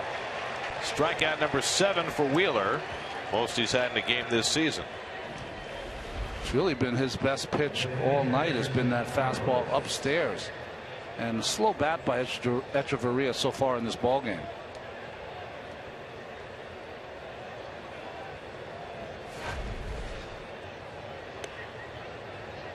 That always is an interesting thing, right? He just struck out the batter, and he threw the ball into Travis d'Arnaud and got a new ball. I never understand that. Superstition-wise, you got to stay with the ball that brought you there. Stay with the one that brought you. Yeah. Let's see if Alvarez is asked to bunt. As we noted, he's a pretty good hitter. Struck out his first time up tonight, and he is asked to bunt and shoves one toward Duda, who turns down the play at second and gets the sure out. 3-4 on the sacrifice as Dietrich moves to second. I think that right off the bat, Lucas probably had him with this one hop, but when he turns around and pivots, I think he sees the play as too close. And that's when he made the decision to get the out with the 2-0 lead.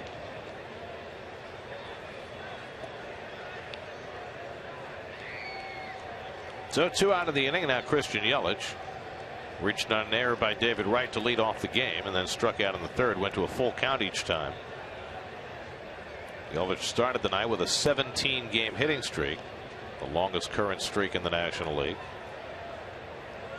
Dietrich at second and 2 down, and that hops away from d'Arnaud, and he's going to have to get to it quickly to hold Dietrich at third. We're going to have to make sure that d'Arnaud is all right. That caught him, I think, flush on his wrist or arm. Looking for the breaking ball, got the fastball. No. Oh no, it's off his shin guard, and he got lucky. Did not hit any skin.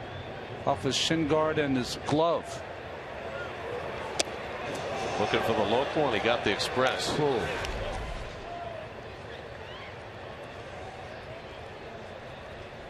Well, they're going to score at a wild pitch. But more than anything, it was a lack of communication.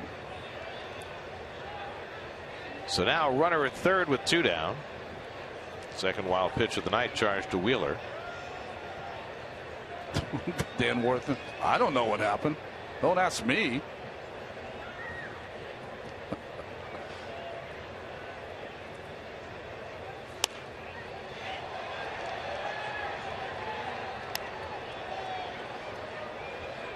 Brett Butler, the new Marlins third base coach. One-time New York Met. One of the only guys I've ever played against that you knew he was bunting and he could bunt and he'd still beat it out for a base hit. That's how good he was.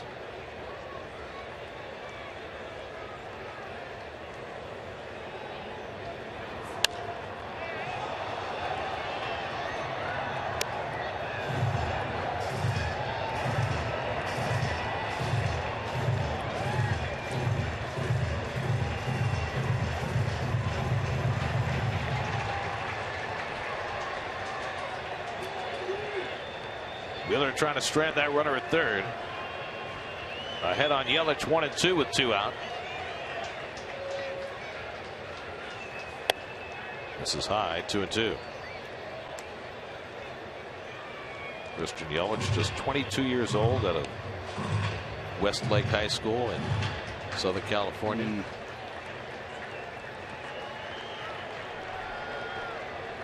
This game may set a record this year.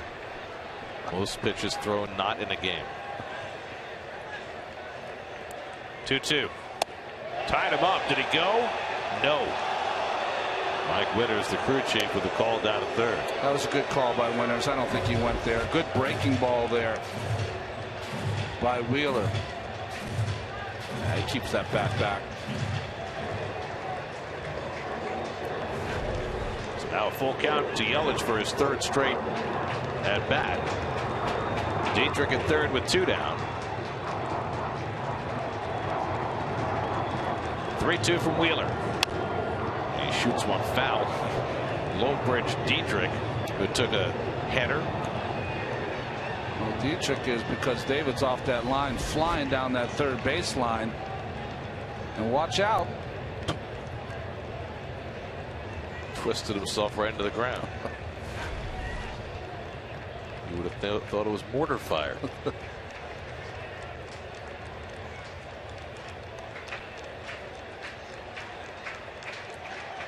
Seventh pitch of the at-bat coming to Yelich. d'Arnaud moves away. Just got a piece. Nice 3-2 breaking pitch from Zach. Might have been even a better job of Yelich fouling it off.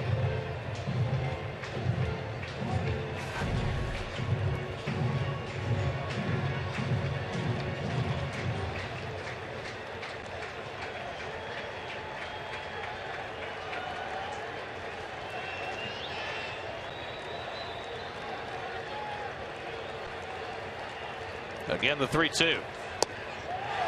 Just outside, ball 4. So a very tough at bat results in a walk to Yelich. Second walk of the inning, third of the night for Wheeler.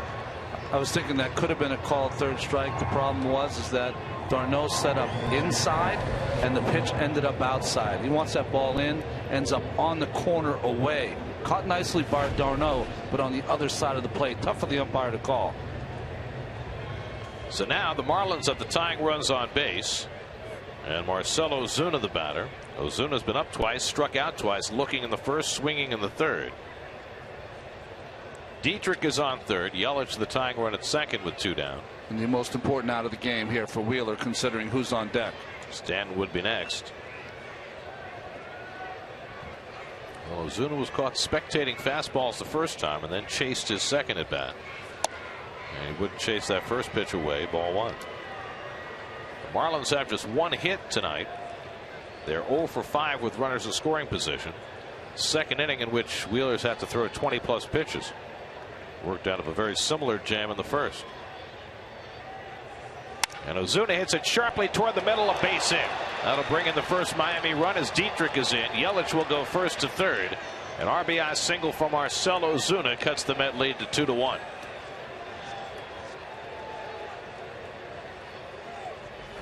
Well, Gary, you made the call, and that was that each at bat is intertwined with the last one. He took a lot of fastballs down the middle, did Ozuna. He wasn't going to take fastballs this time, and laces a base hit up the middle. So now the Marlins have pulled within a run. They've got the tying run on third, and they got their big bopper, Giancarlo Stanton, at the plate.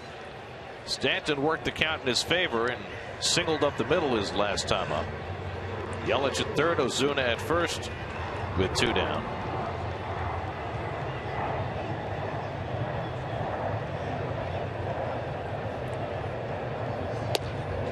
And Wheeler gets the first pitch fastball over.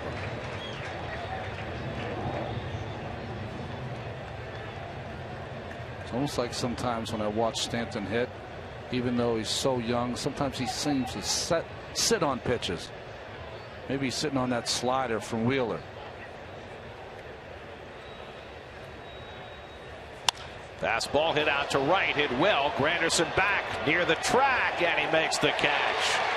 Stanton with a laser beam the other way, but Wheeler able to survive with the lead. Marlins get a run, but the Mets lead 2-1 halfway through.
The fifth, Mets got 2 in the third against Henderson Alvarez. The Marlins 1 back against Zach Wheeler in the 5th. Now's your chance to tweet your photo using hashtag #PicksFanPhoto. We'll pick the best shots for use in upcoming Met games on Pix 11, brought to you by AT&T. Curtis Granderson takes a strike as we start the bottom of the 5th. Granderson's been up twice, flied out to center field both times. Mets have had a lot of base runners against Alvarez in the first 4 innings, but they stranded 5. Scored both their runs in the 3rd on RBI hits by Wright and Murphy, who follow Granderson here in the 5th.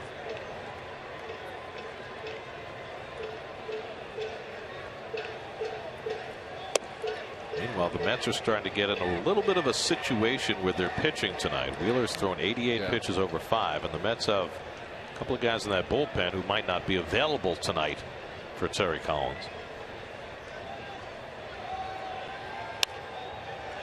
Carlos Torres, who seems to throw 20+ pitches every game, should not be available.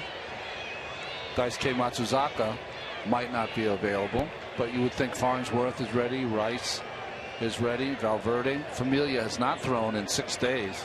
You might need a couple of innings out of Familia tonight. 2-2 to Granderson. Got him with a changeup. Alvarez with strikeout number 4. 1 down in the home 5th. Well, what's interesting about Mr. Alvarez is that early in the game he did not have his usual outstanding stuff, but he's found it here in the middle of the game.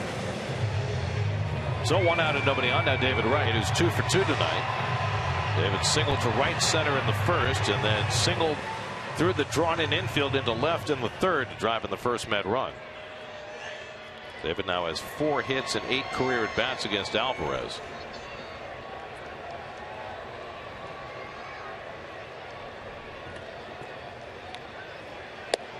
And he takes the curveball for a strike.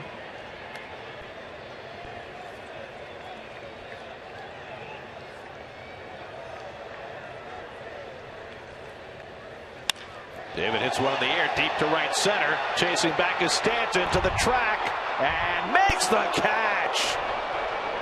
Terrific play by Giancarlo Stanton. Full stride halfway back on the warning track. Nice play.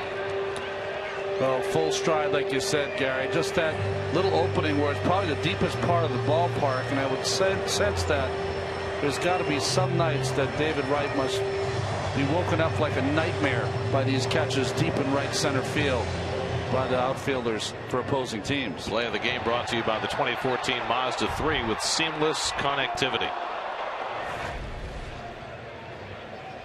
He does more than just hit home runs. Here's Daniel Murphy, who doubled down the left field line to drive in the second Met run in the 3rd inning. Lined out his first time up, so he's had good swings both times up against Alvarez. Batting here with 2 out and nobody on. David Wright has just 3 extra base hits in the first 3.5 weeks of the season. Can't hit the ball in the gap any better than that. Just, I mean, that is where it juts out by that door. That's the furthest part in the gap here at Citi Field. Shorter than it once was. Yeah, right. But not short. 2-1 to Murph. See the original fence, the black, with the newer fence in front.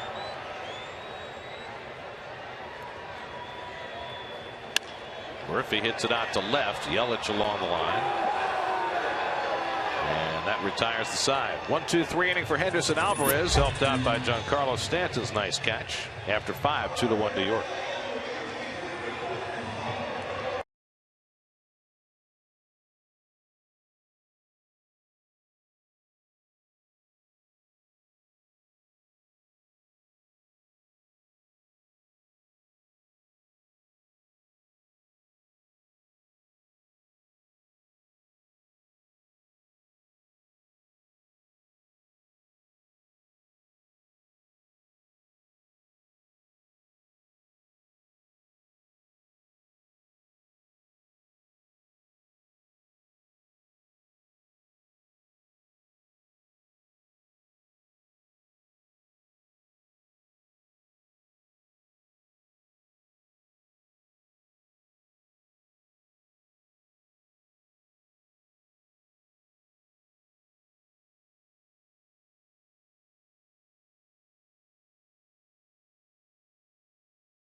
And the Mets take on the Phillies. That's Saturday, May 10th at 7 p.m. on New York's Pix 11. I saw that little shot that we showed of the catcher tagging one of the Mets. I was like, I don't know who that is, but it's got to be Murph. And it was. Casey McGee leads off the 6th inning for Miami. Zach Wheeler gave up a run in the 5th and threw 24 pitches in that inning. And here he is at 88 starting the 6th. He threw 114 pitches in his first start this year against Washington. If he can have a real quick inning, there could be a chance to get into the 7th. McGee has walked and flied to center, 0 for 1 tonight. Wheeler's given up just 2 hits in the game as he misses high with a curveball. He's walked 3 and struck out 7. McGee, Saltalamacchia, and Jones to face Wheeler in the 6th. And he finds the corner with a fastball, 1-1.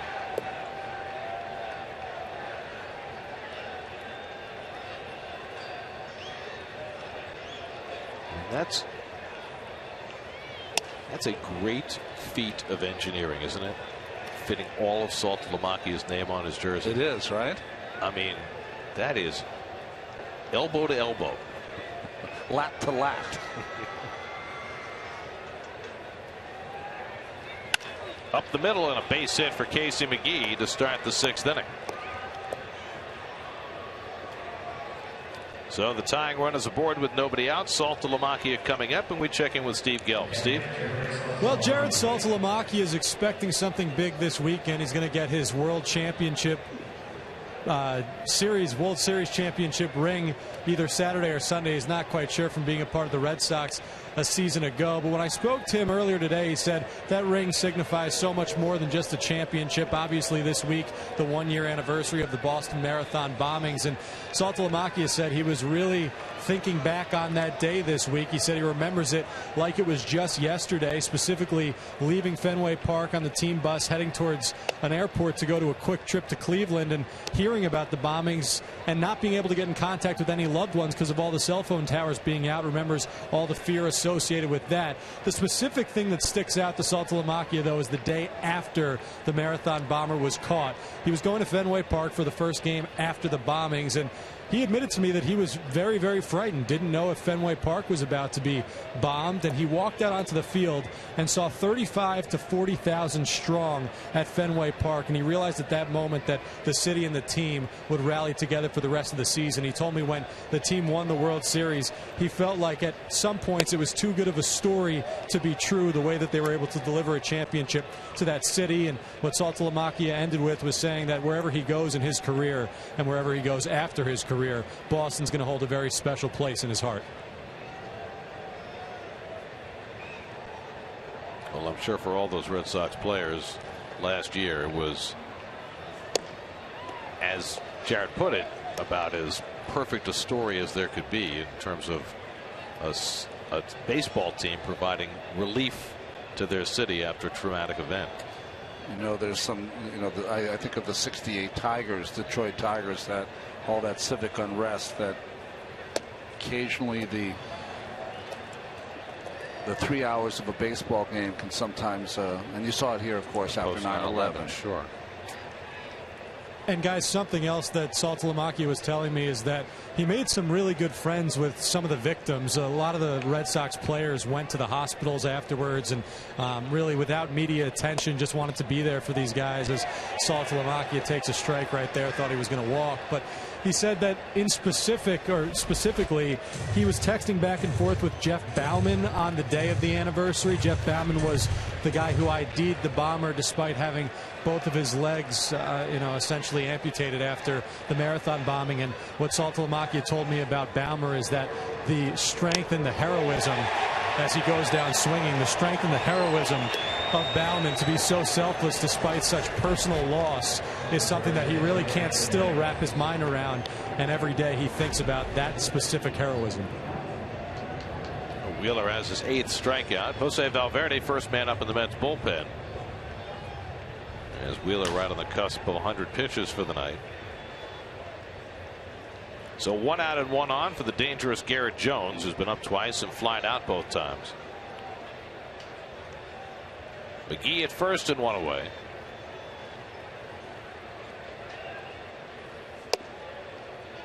It's the one hitter other than Stanton in this lineup that you will fear. He's a great fastball hitter, great slugger. It's almost an all or nothing with Garrett Jones.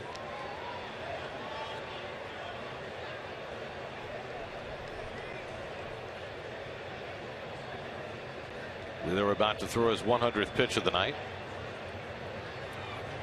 And the curveball bends in for a strike. A few curves Zach has thrown for a strike tonight. And you saw the reaction from his catcher, Travis d'Arnaud, saying that away. Just like that. If you get one this late in the game to click in, can you expect that there'll be more there? Yeah, why not? Misses with the fastball, 2-1. So would you expect him to come back with it now? Yeah, it's just the feel, Gary. What happens is that you don't have a feel for it all night. What does that mean? It comes out of your hand wrong. You're like, wait a minute, let me hold on to it a little longer. That wasn't right. Let me let it go a little quicker. That wasn't right. And then you throw one perfect one and you go, boy, let me see if I can repeat that. Pulled down to first, past Duda. A base hit for Jones. McGee will go first to third. And the Marlins are set up with first and third and one out. Ball just beat Duda, who made the dive and came up empty. Change up here from Wheeler. Comes off the base well, does Duda. But you can see that ball came up a little bit. I thought he thought it was going to stay down low. And it just went over his glove. So now the tying run is on third with one out. Wheeler at 102 pitches. He's got the left-hand hitting Derek Dietrich coming up. Dietrich has struck out, walked, and scored the only Marlins run. That's a play the infield at double play depth. Hoping to turn two and get out of the inning.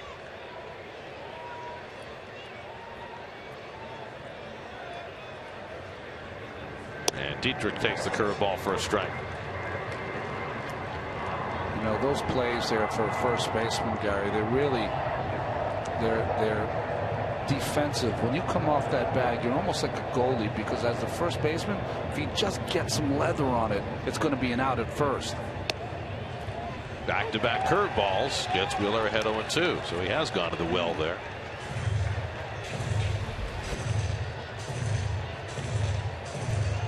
High strike, but called by Fletcher. Well, you can certainly use a strikeout. Even better, a ground ball right in the infielder. 0-2 to Dietrich.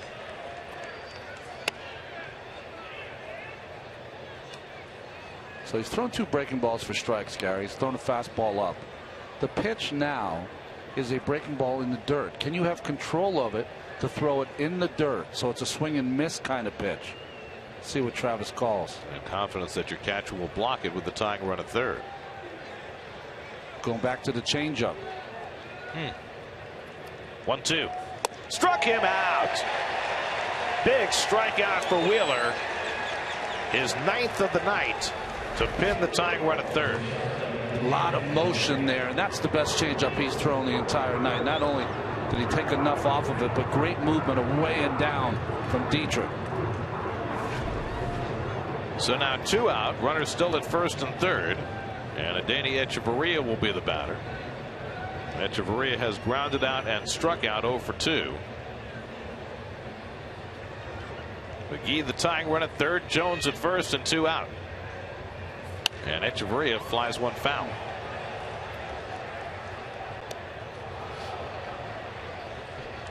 For the moment, nobody has come out on deck for the Marlins.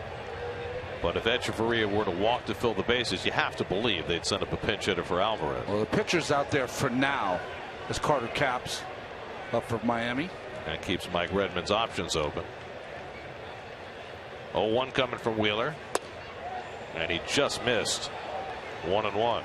This is where, as a pitcher, Alvarez is just taking some casual swings.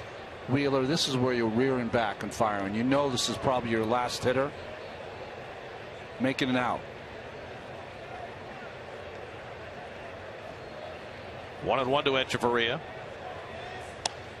And he gets that call in the corner. 1-2.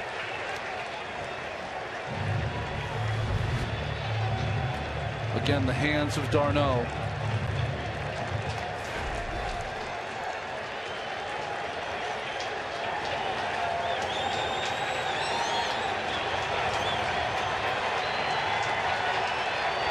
Four shakes.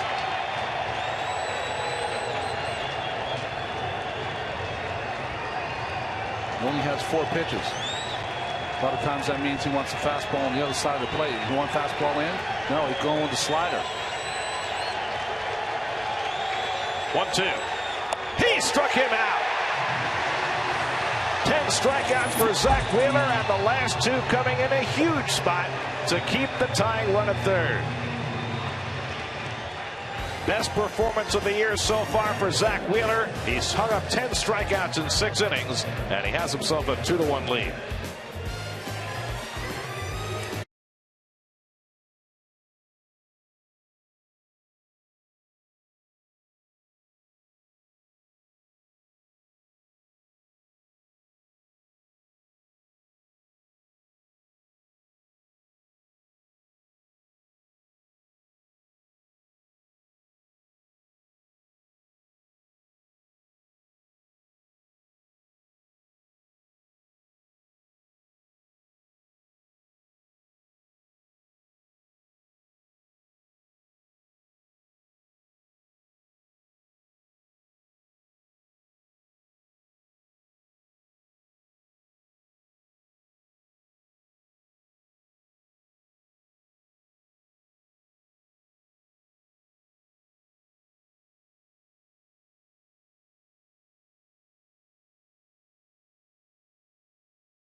Zach Wheeler debriefing with Matt Harvey and Travis d'Arnaud.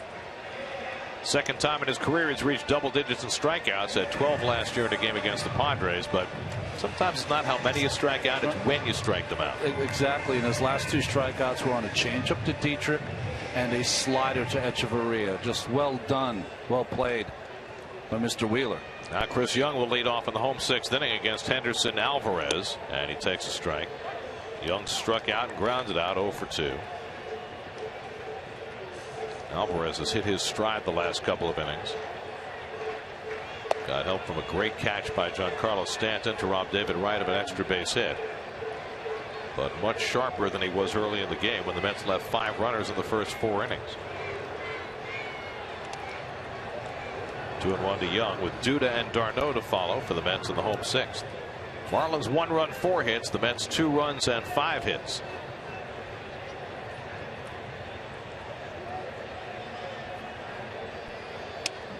Well, we're assuming that Wheeler's night is done, and that's almost certain to be the case. Yeah. That means the Mets will now have gone 11 straight games without their starting pitcher giving up a home run. What was their ERA? 1.84. The starting pitchers in the last 10 ball games. That's going to go down. That goes down. Gonzalez Herman getting ready to pitch the 7th inning.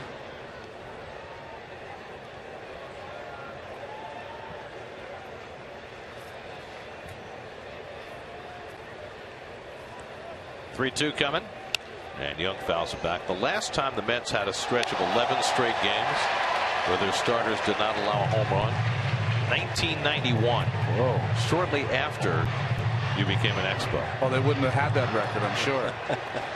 But here's the thing. Here's the 3-2 coming, and Young bounces one toward third. McGee's got it, and there's the first out of the inning. Here's the thing. The starting pitchers in that streak in 91 were Doc Gooden, Frank Viola, David Cohn, Sid Fernandez, Wally Whitehurst. Wally. Okay. You know what their record was in that 11-game stretch? Probably not great. 2-9. Yeah, exactly. No home runs, but not much support either. Not much has changed. Mets have been winning here, though, winning with great pitching and defense and just enough runs. 1 out and nobody on. Here's Duda, who's taking a call, third strike, and flying to center 0 for 2.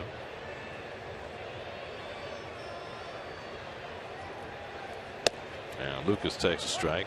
Henderson working that inside corner against the left-hand hitters. He just starts it at Duda. As soon as he recognizes that, he lets it go, and it breaks back over the plate. And a check swing tapper. Alvarez off the mound. 2 out. Never tag the runner like that if you're the pitcher. Just get that ball, give it to the first baseman. Why? No reason to do that. It's too big of a guy. I mean, today's game is a little different, but if you tried to do this at some point, certain guys would run you over. Some guys might try and slap it out of your hands. We've seen that, yeah.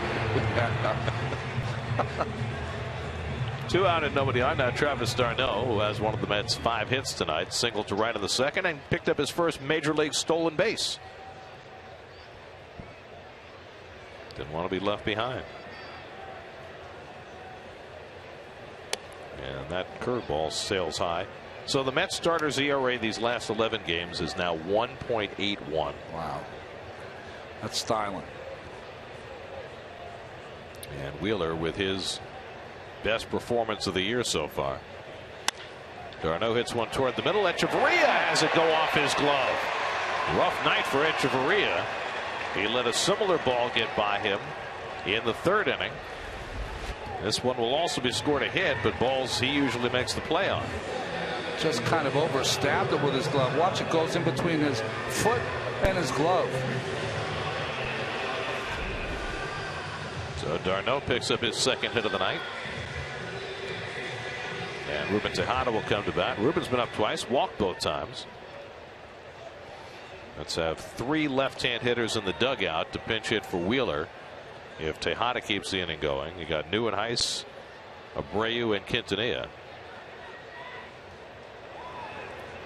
Gonzalez Herman getting ready to pitch the 7th. But in a perfect world, you almost want 2 innings out of Herman, don't you? With any lefty issue, Scott Rice. There's Bobby Abreu coming out on deck to pitch hit. Bobby got his first start as a Met yesterday and picked up an opposite field double. Worked some deep counts. It was almost like Bobby Abreu we saw 10, 15 years ago. I like the way he scampered to second on that double. He can still move. Well, if he sticks around long enough, he should pick up his 400th career stolen base. I mean, the catchers are on board. Well, you put something, a graphic yesterday, what was it, 566 doubles, 2,400 and something hits. I mean, more walks than any active player. I think it's over 1,400 walks. 396 lifetime on base percentage. He's had himself quite a career. 1-0 to Tejada. And it's off the corner, 2-0. And I'm trying to think of, all the great kind of pinch hitters I've seen when I've played, from Manny Mota before I played to others, perfectly suited for that role. Well, kind of like an Ed Kranepool was late in his career, or Rusty Staub was late in his career. Guys who had been regular players who became pinch hitters. Mets have been blessed over the years with some really good pinch hitters. Matt Franco had a nice run. Lenny Harris set the record for pinch hits while in that uniform. Rusty was the best. I know those other guys had great runs, but it was fun to watch Rusty. I mean, it was a back you had to watch late in the game when Rusty came up. 2-2 to Tejada. Rusty once had, what, 8 straight pinch hits? 8 straight pinch hits. He had 20-something one season, which was remarkable. The best one I ever saw him, though, on successive pitches, Jeff Reardon, who was really good in his day for Montreal. Mets were down. He had a home run foul, and on the next pitch hit one fair. I've never seen that. Tejada hits one toward the middle. Echeverria there to make the play, and that retires the side. A base hit and one left. We've played 6 now at Citi Field. Mets 2, Marlins 1.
Well, it may not have been as good as his 2-hit shutout as last time out, but Henderson Alvarez pitched well enough tonight for the Marlins.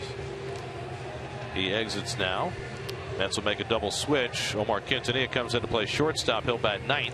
And the new pitcher, Gonzalez Herman, will bat 8th. Well, 3 days ago, he pitched a couple of innings of baseball and threw 42 pitches. Should be rested by now.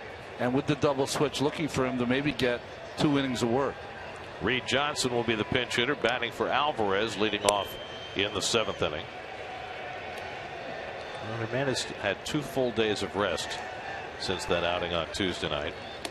It's been pushing their relief pitchers to longer than 1-inning stints this year, whether it be Herman or Torres or Familia. Well, with the one stretch that we're talking about now, other than Colon the other day, Gary, you're talking about the starting pitching has been so unbelievable the last 11 games, but really very rarely are they making it into the 7th. The 6th inning seems to be about their max, so 9 outs from the bullpen every night. Lefty Dan Jennings gets up in the Marlins bullpen with Alvarez out of the game. Alvarez went 6, allowed 2 runs and 6 hits. Harv with the catcher's glove. Matt Harvey catching the ball in from Duda after the warm-up tosses. So the veteran Reed Johnson will pinch hit. Johnson hitting at .235. Marlins have one left-handed bat on their bench. That's the veteran Greg Dobbs, but Mike Redmond will hold him out for later in the game. Johnson takes high, ball 1. So Wheeler went 6, allowed a run on 4 hits, 3 walks, 10 strikeouts, 2 wild pitches. Lowered his ERA from 4.63 to 3.99. And now the Mets need 9 bullpen outs with a 1-run lead. This is pretty much the standard MO for these two teams. Mets and Marlins, the last 7 times they've met, neither team has scored more than 4 runs in any of those 7 games. Well, I told you after the top of the 5th, I said to you, Mets might have to win this game 2-1. Now the Mets will be getting into the soft underbelly of the Marlins bullpen as Johnson yanks one foul. Their closer Steve Cishek's done a nice job. AJ Ramos, who's normally their setup man, has been good, but the rest of that bullpen not so much. Yeah, untested. I said before that they had Chad Qualls, the veteran, down there. Ryan Webb was there last season. Both of those right-handers had outstanding years. That's bullpen, on the other hand, has really kicked it in gear since a difficult first week of the season. And Herman has been a big part of that. 1-2 to Johnson. In the air to center, chasing Young back in the gap, and Chris runs it down for the first out.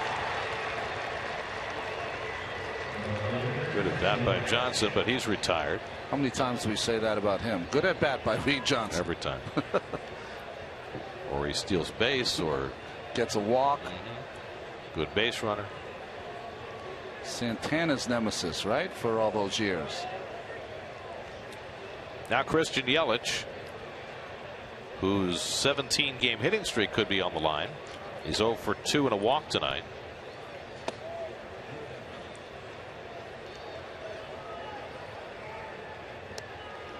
I don't know if it's from having Brett Butler as his third base coach, but he has become a very good bunter for base hits also. Likes to bring that ball towards the first baseman, towards Duda, and beat the pitcher to the bag.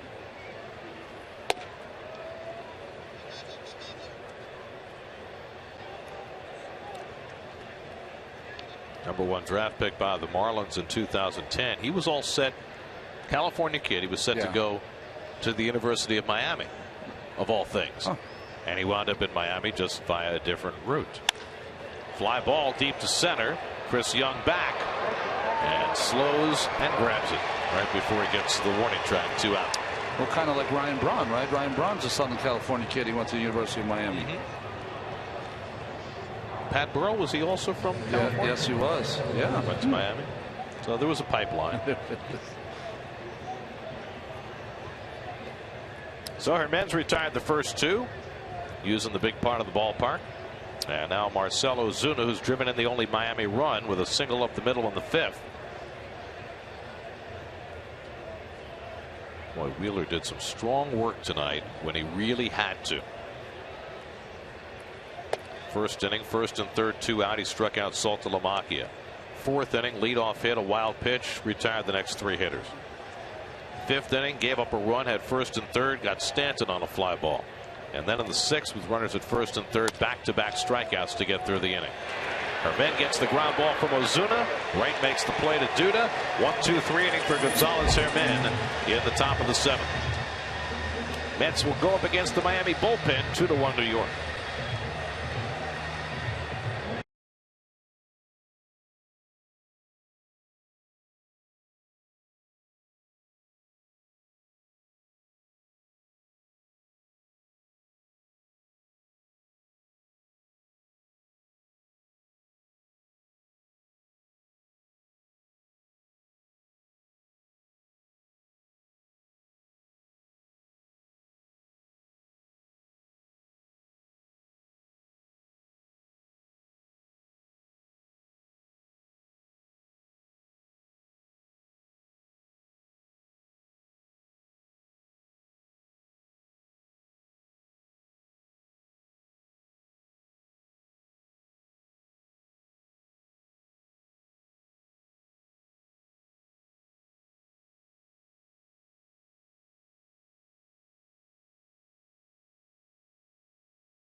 By JetBlue, air on the side of humanity.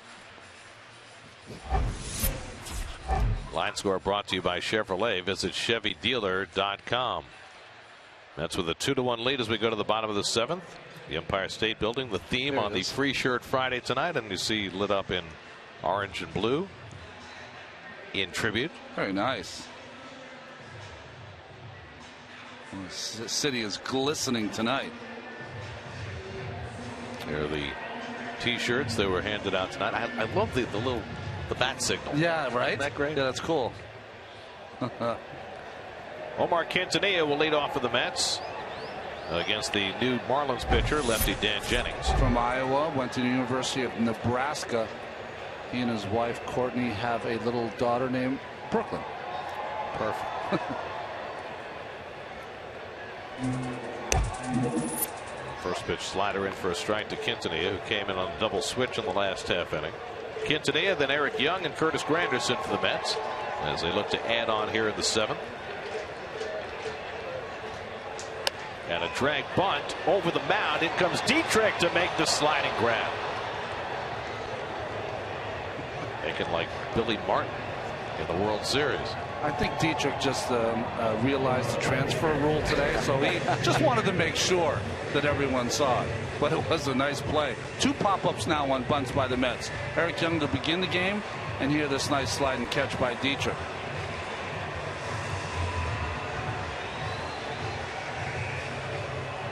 Good dismount. Stuck it. 1 out and nobody on. Now Eric Young, who's 1 for 3, singled, stole a base, scored a run in the 3rd. Eric has now reached base in 19 straight games, and he has now scored 19 runs this year, which is 2nd in the National League. Batting right-handed for the first time tonight. He grounds 1 foul. Henderson Alvarez went 6 innings, allowed 2 runs, 6 hits, walked 2, 1 intentional, struck out 4 through 99 pitches, and is on the short end, with Zach Wheeler having been that much better. Carter Capps, who was up earlier, gets up once more in the Marlins bullpen.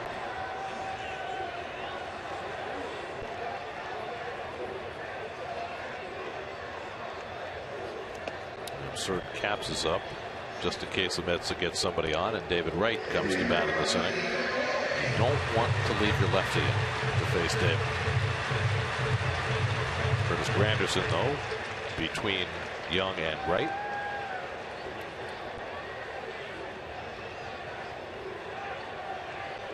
One and 1 to EY. And he pushes a bunt. So first Quintanilla tried to bunt his way on, and now Young the same. Well, this action by the Mets will really kind of indicate how the offense has dried up a little bit. I mean, doing anything they can to try to get on base. It's got both their runs in the 3rd. After Young got it started with an infield hit and a stolen base. Wright had an RBI hit. Murphy a run scoring double. And that's been enough so far.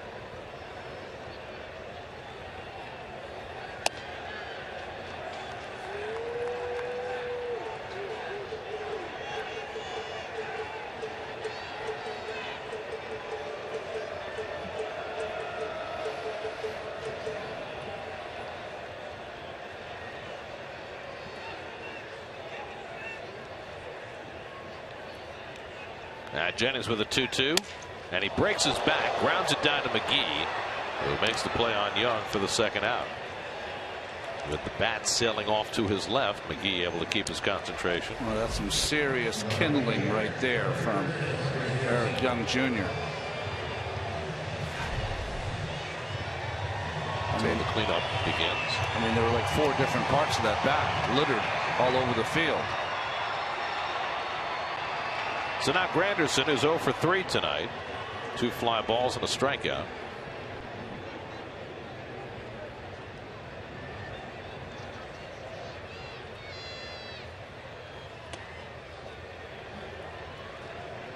With the left-hand hitter up, Jennings is going to throw his slider about 80% of the time.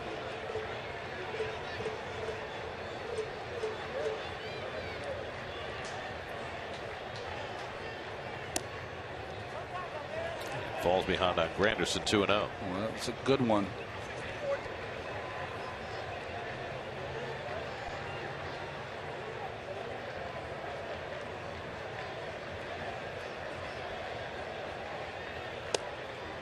And Curtis takes a strike. Fastball from Jennings, 2-1.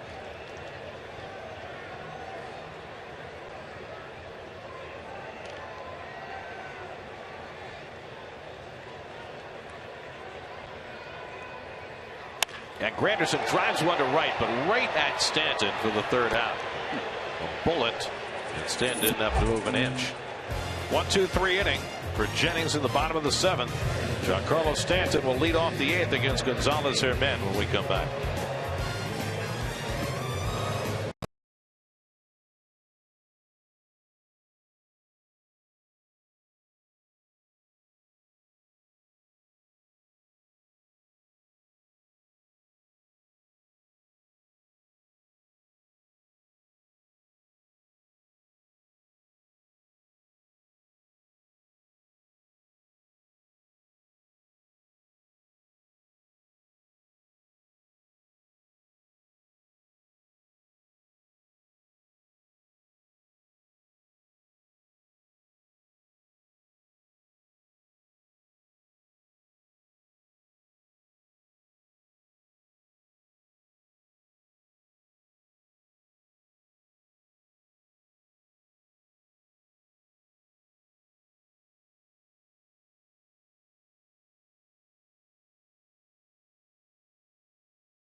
Thousand Reasons event now through April 30th. Albert Pujols now with home run number 501 as the Angels lead the Yankees 8-1 in the 7th.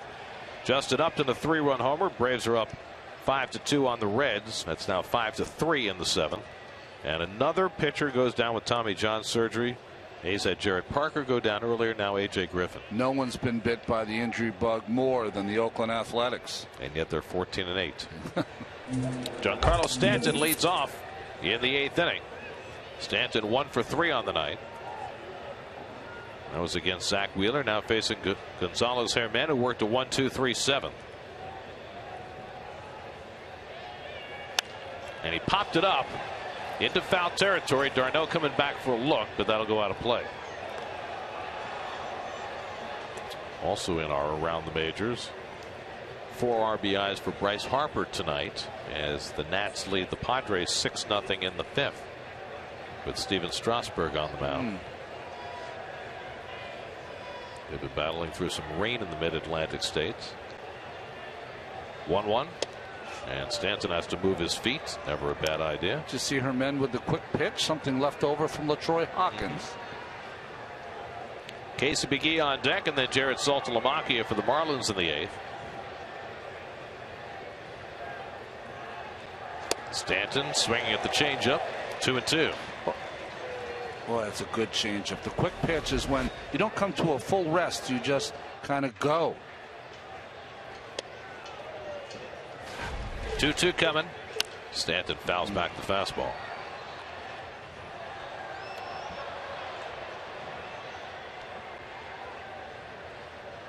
Consecutive 30 home run seasons before the age of 23. Elite company. 2 Hall of Famers and 2 more headed that way. He's 123 already. 24 years old. And trying to avoid the quick pitch this time. He stepped down.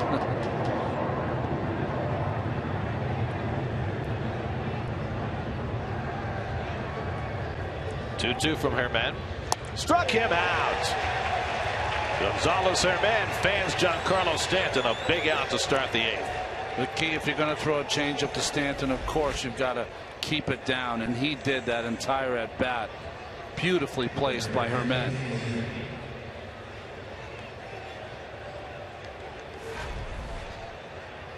So 1 down in the 8th, and now Casey McGee, who's been on base twice tonight with a walk and a single to center.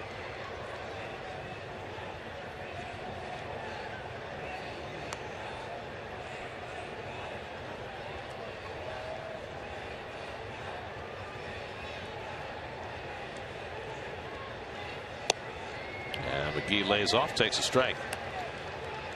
Well, Terry Collins said Scott Rice was good for one batter tonight. And that batter may be Garrett Jones, yes, who is 2 batters away. Saltalamacchia bats better from the right-hand side.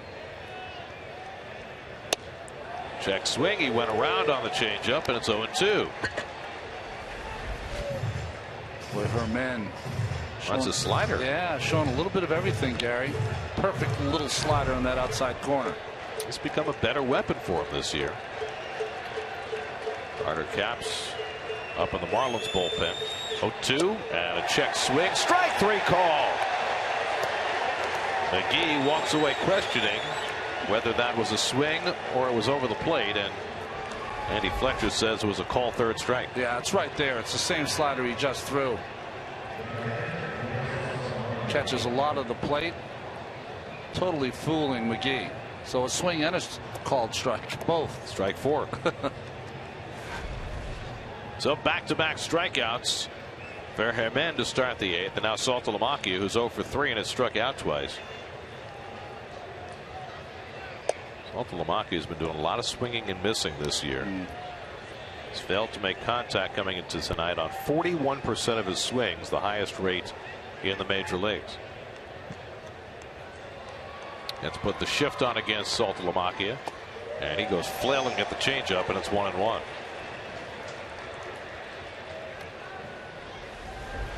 The thing about Saltalamacchia, when you're a pitcher looking at him as a hitter, kind of got a groove swing. If you throw it in that little uppercut of his, he can hit it a long way. Doesn't make that many adjustments on the pitch off the plate. Got jammed, fouls it off, 1-2. I could think also for guys who have not seen Herman before, no matter what they tell you on the scouting report, no matter what you see on video, you got to see that changeup. Well, it's not only that it's an outstanding pitch the way he throws it, but he puts so much effort into it. It almost looks like it's got to be a fastball with as much motion as he puts into it. Inside, 2-2.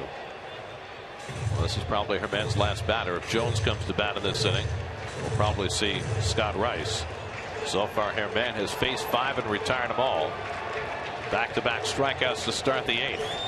2-2 to Saltalamacchia. And he's walking off. Thought he had strike 3, but Andy Fletcher said no. Boy, that's a good pitch right there. Set him up with those pitches inside for that pitch that d'Arnaud catches right in the middle of his body. Does it catch a piece of that beginning of the plate? Tough to take. A little number foul.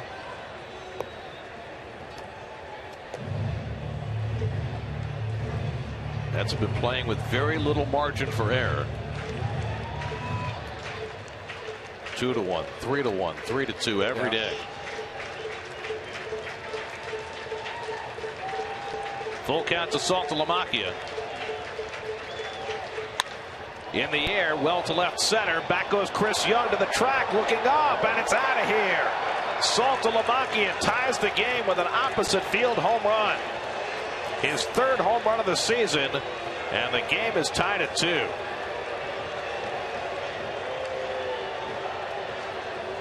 Well, 2 pitches earlier, Herman thought he had him struck out, was walking off toward the dugout. And Saltalamacchia, given the extra life, takes advantage. Well, it's a shame. You thought the 2-2 pitch might have been one he could have rung him up on, but Saltalamacchia stayed in the at-bat, and it shows you what kind of power he has the opposite way. Fastball catches more of the plate down, and it's just a line drive out of here. So Herman is left in to face Garrett Jones with this game now even. The Mets had not allowed a home run since last Saturday when Justin Upton homered against Jose Valverde. 5 straight games without allowing one before Saltalamacchia took one out to left center.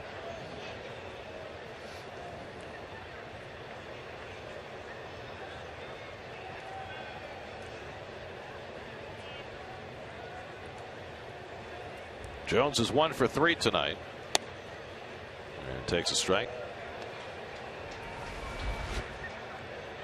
Just that 1-2 pitch, or the 2-2 pitch. Boy, it could have been called a strike. It was not.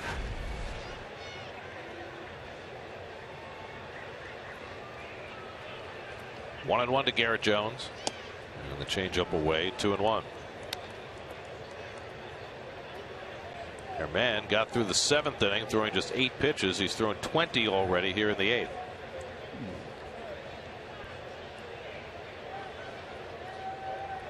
Two and 1 to Jones. And he yanks one down the right field line, hooking down toward the corner, and it's out of here. Garrett Jones hits one off the foul pole. The Marlins get back-to-back home runs from Saltalamacchia and Jones. And just like that, Miami has taken a 3-2 lead. 4th home run of the year for Jones, plunking it off the right field foul pole. And a stunning turn of events here in the 8th inning.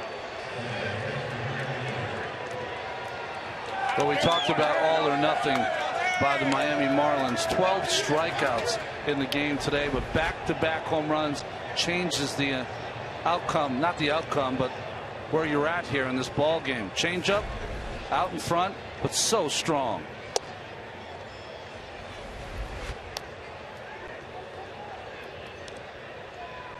It might be the first home run I've seen here at Citi Field hit the foul pole. Right field foul pole. Well, Herman had retired his first 5 batters before Saltalamacchia's home run. And Jones hooking one off the foul pole for a home run of his own to put Miami in front.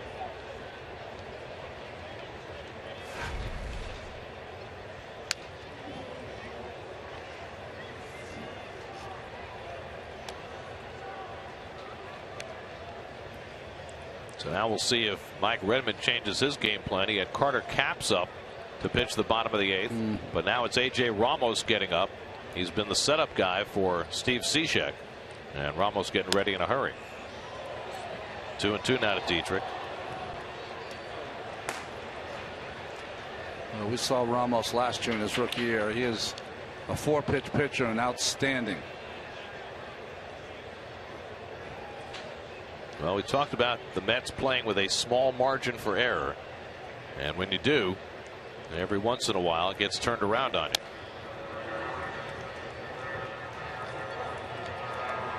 So Zach Wheeler, who pitched a gem today for 6 innings, no longer has a chance to win. And Herman just trying to get through the inning now as Jerry's Familia gets up. Familia hasn't pitched in nearly a week. Meanwhile, Herman about to throw his 35th pitch, his 27th of this inning. And Dietrich takes inside, full count. Well, he's thrown 12 more pitches since he walked off toward the dugout, thinking that he had struck out Saltalamacchia.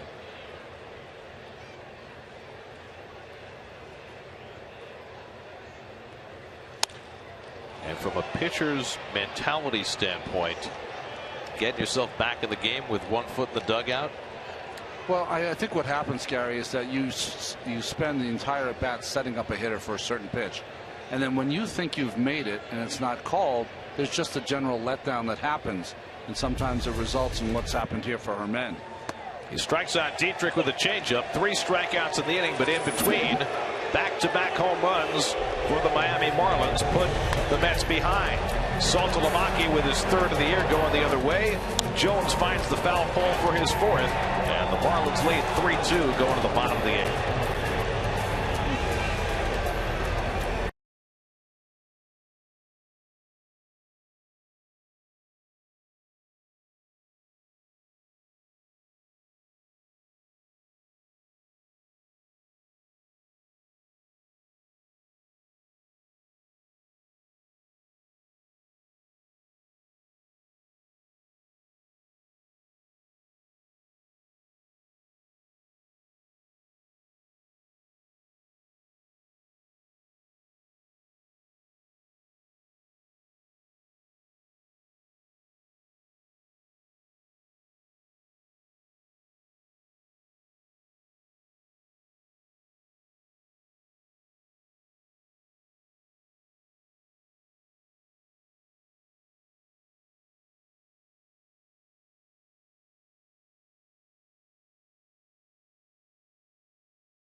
In case you don't know your way around by now, this is Citi Field. Hi, good to have you.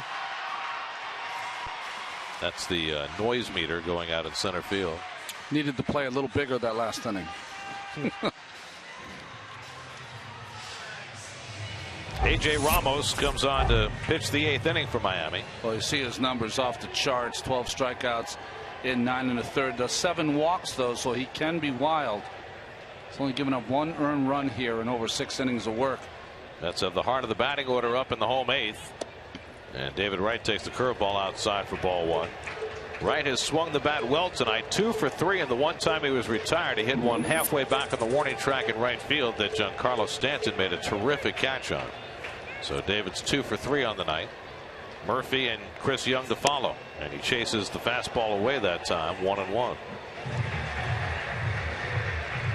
See that nice little cut that Ramos has on his fastball? Starts away and just moves away from David.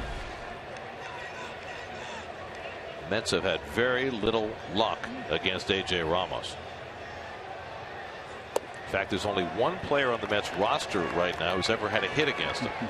And that's Daniel Murphy, who homered against him last year. Well, when you look at him, he's got the kind of demeanor that you could certainly see him closing games at some point in his career. At the same time, he has the repertoire to be a starter. And the curveball bends in for a strike, and it's 2-2. That's nasty. 2-1. Get a sharp slider curveball right on the outside corner. Perfect pitch. 2-1.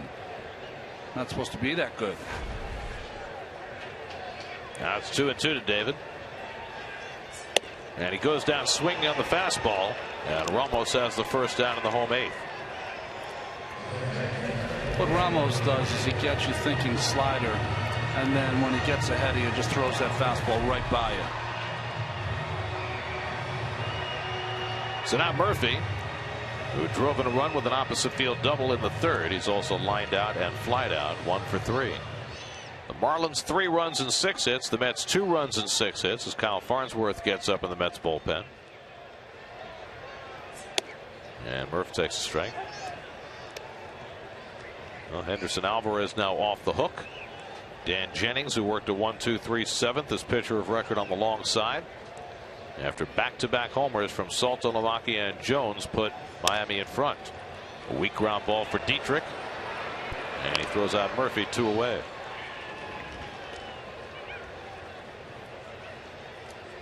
New York Mets baseball is brought to you by your Tri-Honda dealer. Hurry into your Tri-Honda dealer for great deals on the 2014 models. So 2 up and 2 set aside, and now Chris Young.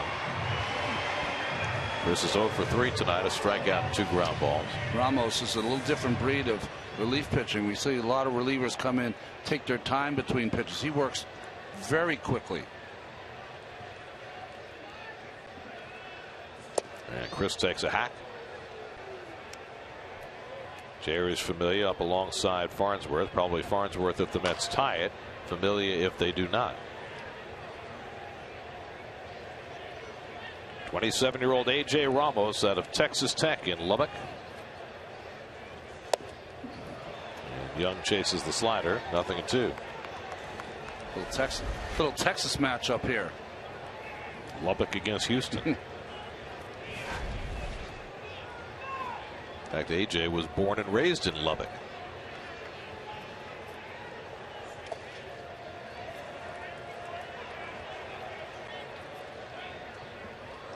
Well, the Mets would love to get Young on with Duda on deck, hoping a bloop and a blast could turn this game around again.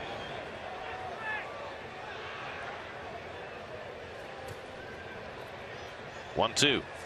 And Young takes the fastball up and away, 2-2. Mike Dunn, the veteran left-hander, staying busy in the Miami bullpen. Perhaps he would come in to face Duda. Saltalamacchia moves away, and Young fouls it back. Boy, he had a pitch to hit there to Chris Young. Trying to go away. That ball in the inner half.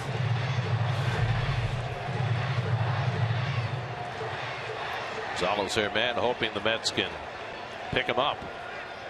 after giving up those 2 home runs in the top of the inning. 2-2. And Young tries to lay off. Did he go? He apparently did. Strike 3. So a 1-2-3 inning for A.J. Ramos with a couple of strikeouts, and that sends us on to the 9th with the Marlins up 3-2.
Cap is brought to you by McDonald's. You know, before the game started, Gary, you and I were talking about Zach Wheeler and said, yes, he's had some good starts, but he hasn't had a wow factor yet.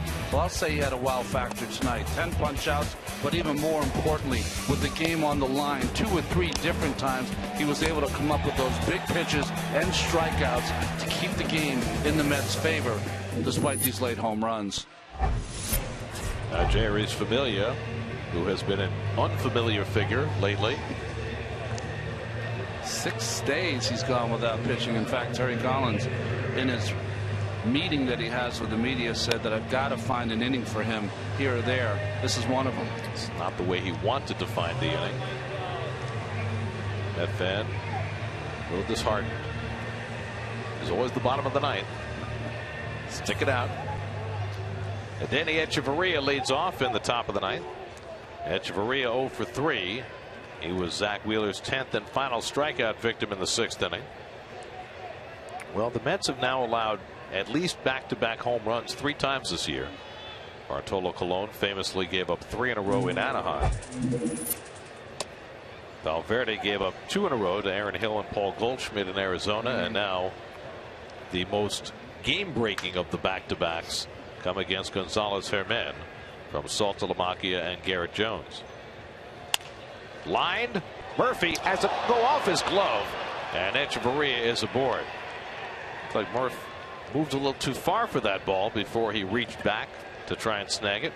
Yeah, he just mistimed it. It's a ball that started working back to his left, and you're right, he ran, and I think also he didn't get himself situated and got high enough in the air.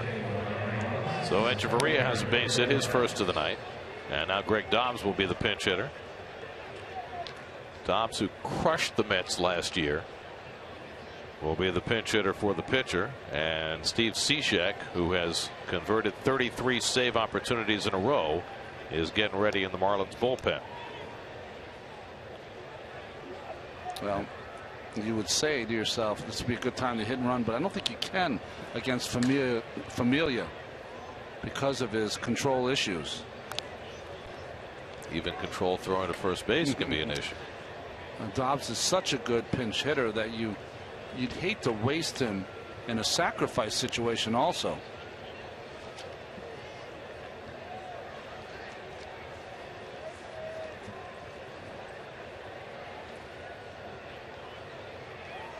So Dobbs bounces a double play ball. Murphy boots it, but right to Tejada, and they get the out. The fortuitous boot by Daniel Murphy, and Quintanilla was right there on the bag, and they got the 4-6 force play. Well, you can tell how this happened. What happens for Murphy, takes his eye off the ball to try to tag Echeverria and then make the play, and it caroms perfectly for the force out. It's just a back heel. It's like in soccer. Beautiful pass. It might be beautiful to you. I don't think it's that beautiful. Well, not for Murph, but yes. You know, Murph is always where the action is. So here's Yelich with Dobbs at first and 1 out. And he takes a strike. Yelich 0 for 3 with a walk. Started the night with a 17-game hitting streak, so that's squarely on the line here.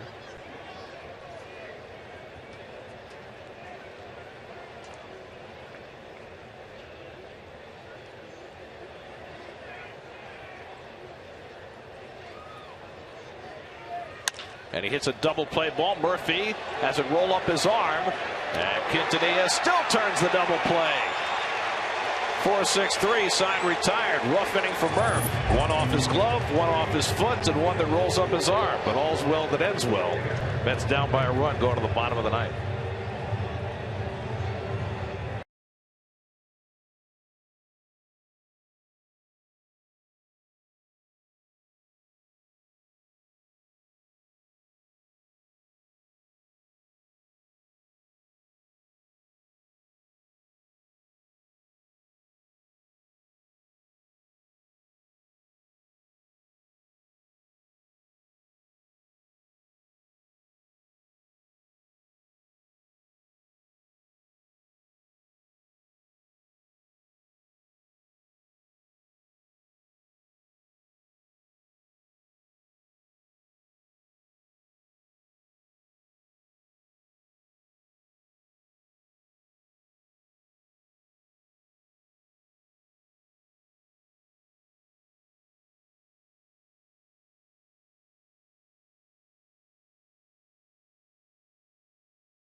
Corey and Linda for the Pix 11 Morning News, where every story hits home.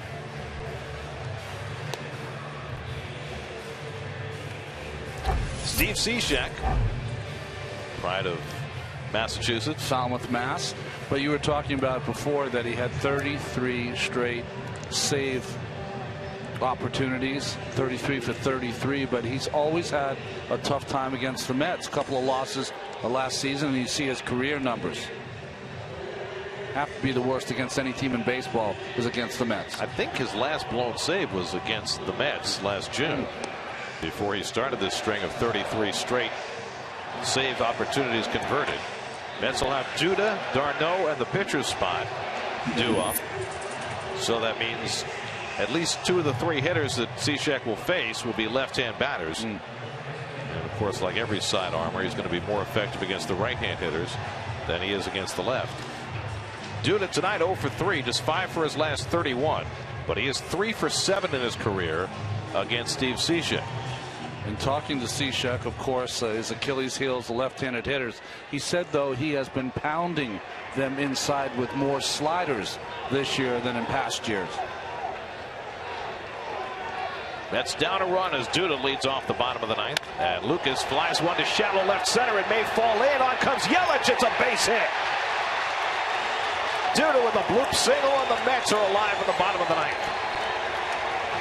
It was interesting. You see Cishek shaking his head. It's almost like every time I pitch against these guys, something funky happens. Full swing from Lucas. Hits it about 140 feet. Whatever it takes. Right? So now the tying run is at first. And Travis d'Arnaud, who's 2 for 3 tonight, will be coming to bat. Now, with the tough side armor, would you ask d'Arnaud to bunt? I don't think, he does throw from the side, Gary, but it's not so radical that you wouldn't be able to get a bunt down. McGee coming in at third just in case, and he does square and bunts the slider foul. Bobby Abreu has come out on deck to be the pinch hitter for the pitcher. And behind him is another left-hand hitter, Quintanilla.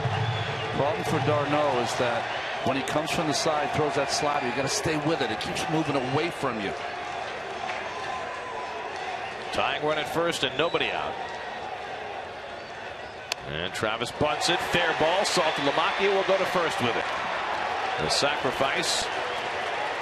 2-3. And now the tying run is on second. That was outstanding by Travis.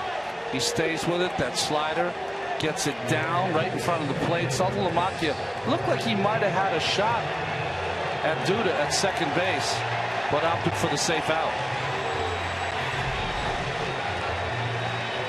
So now Bobby Abreu will be the pinch hitter.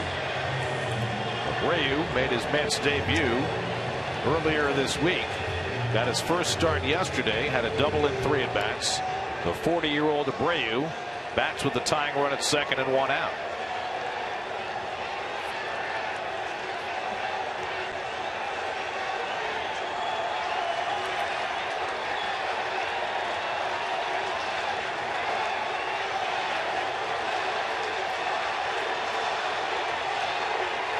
Echeverria right behind Duda as he takes his lead. And Abreu takes a strike. One thing you know about Bobby, he is not afraid to run a deep count. I swear that watching him for so many seasons, he began every at-bat 0-2, it seems. Duda's got to stay closer to second base. I know he's trying to get a big enough lead to score on a base hit, but they're playing awfully shallow in the Marlins outfield. And Abreu takes inside 1-1. I mean, he may not be the home run hitter he once was, but they are not showing him much respect out there. Well, also to left field, Yelich is playing too shallow. He's got tremendous power to left field, always had. Even Stanton, though, on the pull side, playing shallow. And a double here puts the winning run in scoring position. 1-1 to Abreu. And the backdoor slider misses. 2-1. There's a calmness about Bobby Abreu when he stands in the box. He never seems to get flustered.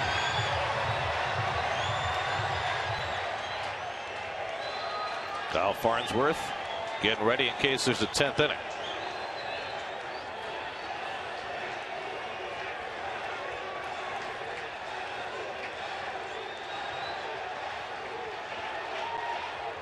And Abreu grounds one, foul. 2-2. Well, it's that slider we were talking about. Backdoor here, though.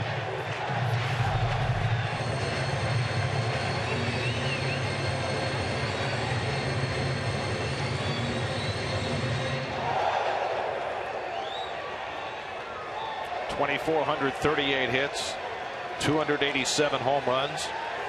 That's a settle for one little single right now to tie this game. 3-2 Marlins, 9th inning.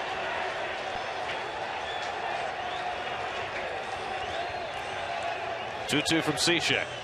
Line the other way. Over comes Yelich. Makes the catch. And Duda scrambles back to second. Well, with the left fielder playing shallow, Abreu almost beat him. But Yelich, with those long strides and long arms, able to reel it in for the second out. Well, we're admonishing Yelich for playing so shallow. That's the reason he gets to this baseball. Nice hitting by Bobby Abreu with that line drive. Positioned almost perfectly was Yelich, as Abreu was hoping that ball would get down. Whoa. Easy does it. So the Mets are down to their final out. Omar Quintanilla, the batter, hitting in the 9th spot in the batting order. Tried to bunt for a base hit and popped it up. His only at bat. Tying run at second, 2 down. And Omar takes a slider for a strike. Quintanilla 2 hits and 4 career at bats against Steve Cishek.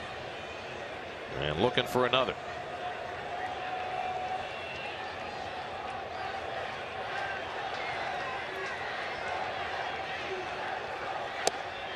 Fastball away, 1-1. If Quintanilla can keep it going, Eric Young is due up next, but Kirk Neuenhuis has come out on deck to bat for Ewok. The problem you have here with Yelich playing so shallow, it's hard to score even on a base hit by Quintanilla that way.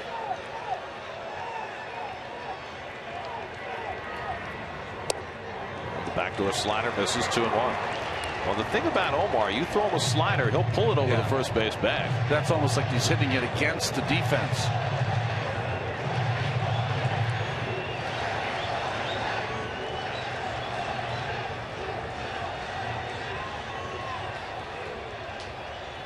Duda at second and 2 down. 2-1 to Quintanilla. And Omar slices one foul. And now the Mets are down to their final strike. That's been the difference with Cishek against the left-hander. Just tons of sliders as he speaks. Talks over the pitch selection with Saltalamacchia.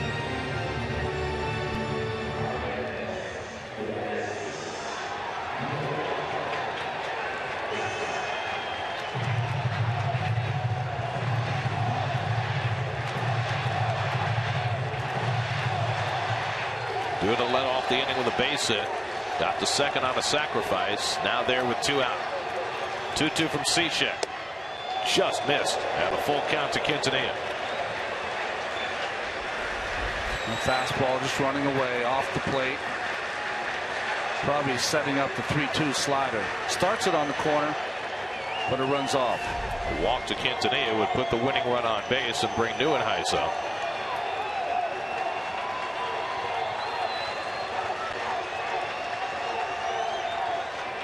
Now it's 3-2. Takes one the other way toward the line. Base hit. Here comes Duda around third. Yelich falls down. The game is tied. Omar Quintanilla with the Mets down to their final strike. Drives in the tying run, and it's 3-3.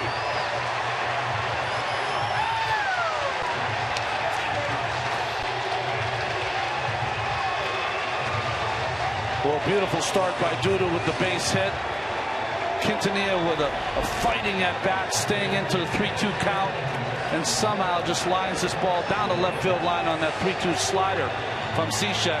I think Yelich really had a shot at the plate, but slips and falls, which allows Duda to score the tying run. Lucas sprinting as hard as he can, scores the tying run. Steve Cishek had converted 33 straight save opportunities, but not tonight. That streak is ended on the base hit by Quintanilla. Now Neuenhuis pinch hitting. And Kirk takes the slider down for ball 1. Neuenhuis batting for Eric Young, who was 1 for 4 tonight. Kirk struck out as a pinch hitter yesterday. Had a walk-off home run here at Citi Field last year.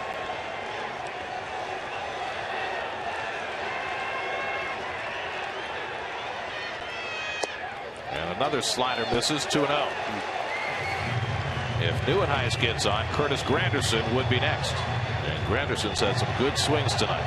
It'll bullet to right field his last time up. Quintanilla the potential winning run at first. Cishek behind on Neuenhuis, 2-0. And he lines one toward the gap in left center. That's a base hit. Ozuna deep, cuts it off. Quintanilla to third. He'll be held up there.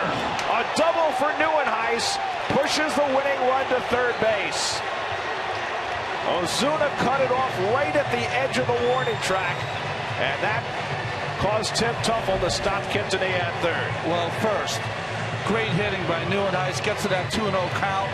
And even better play by the center field Ozuna. Off the bat, it looked like it was going to go to the wall. If it did, Quintanilla scores easily. Nice play, hits the cutoff man, and that right there stopped Tuffle from the ability to send Quintanilla home. Quintanilla hustling, Tuffle had him going the whole way until Marcell Ozuna got to that baseball. Well, had he tried to score, it would have been a very similar kind of play to the one the Mets pulled off the other day against the Cardinals, because Echeverria was going the wrong way and would have had to turn all the way around. Now Granderson trying to win it for New York. And Curtis takes a fastball strike. You got David Wright on deck, first base open. Normally, if Granderson were going well, they would consider walking him and pitching to the right-hand batter, but not now. Curtis 0 for 4 tonight. He's hit a couple of balls hard. And he pulls one down to further. Under Jones, and the Mets win it! Quintanilla scores the winning run, and the Mets rally for 2 in the bottom of the ninth and beat the Marlins 4-3.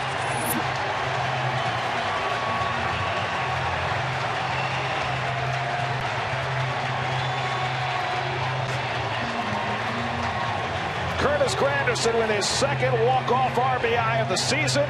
The Mets come back with 2 in the bottom of the ninth after 2 were out. Quintanilla and Granderson with Neuenhuis in between. All heroes for the Mets. Boy, sometimes you just need that one at-bat that gets you going in a new uniform. Quintanilla with his great at-bat to knock in Duda with a time run, and Granderson hitting a slider from Seshat underneath the glove of Garrett Jones, and a big come-from-behind win for the New York Mets. And it is scored a base hit for Granderson. Jones made the effort, but it went right underneath his glove. The Mets rally from down to their final strike. Quintanilla drives in a run to tie it. Neuenhuis moves that winning run over to third, and Granderson drives it home. And the Mets survive the back-to-back home runs in the 8th and come back to win it with 2 in the bottom of the 9th. Let's go downstairs to Steve Gelbs, who's standing by with Curtis Granderson. Steve? Thanks, Gary. Curtis, it's been a rough go of it the last number of weeks, but to hear the fans chanting your name right now, it's got to feel great. Oh, it's great. You know, these are some great fans. They've been coming out, battling through this cold weather, and watching us go out there and continue to play.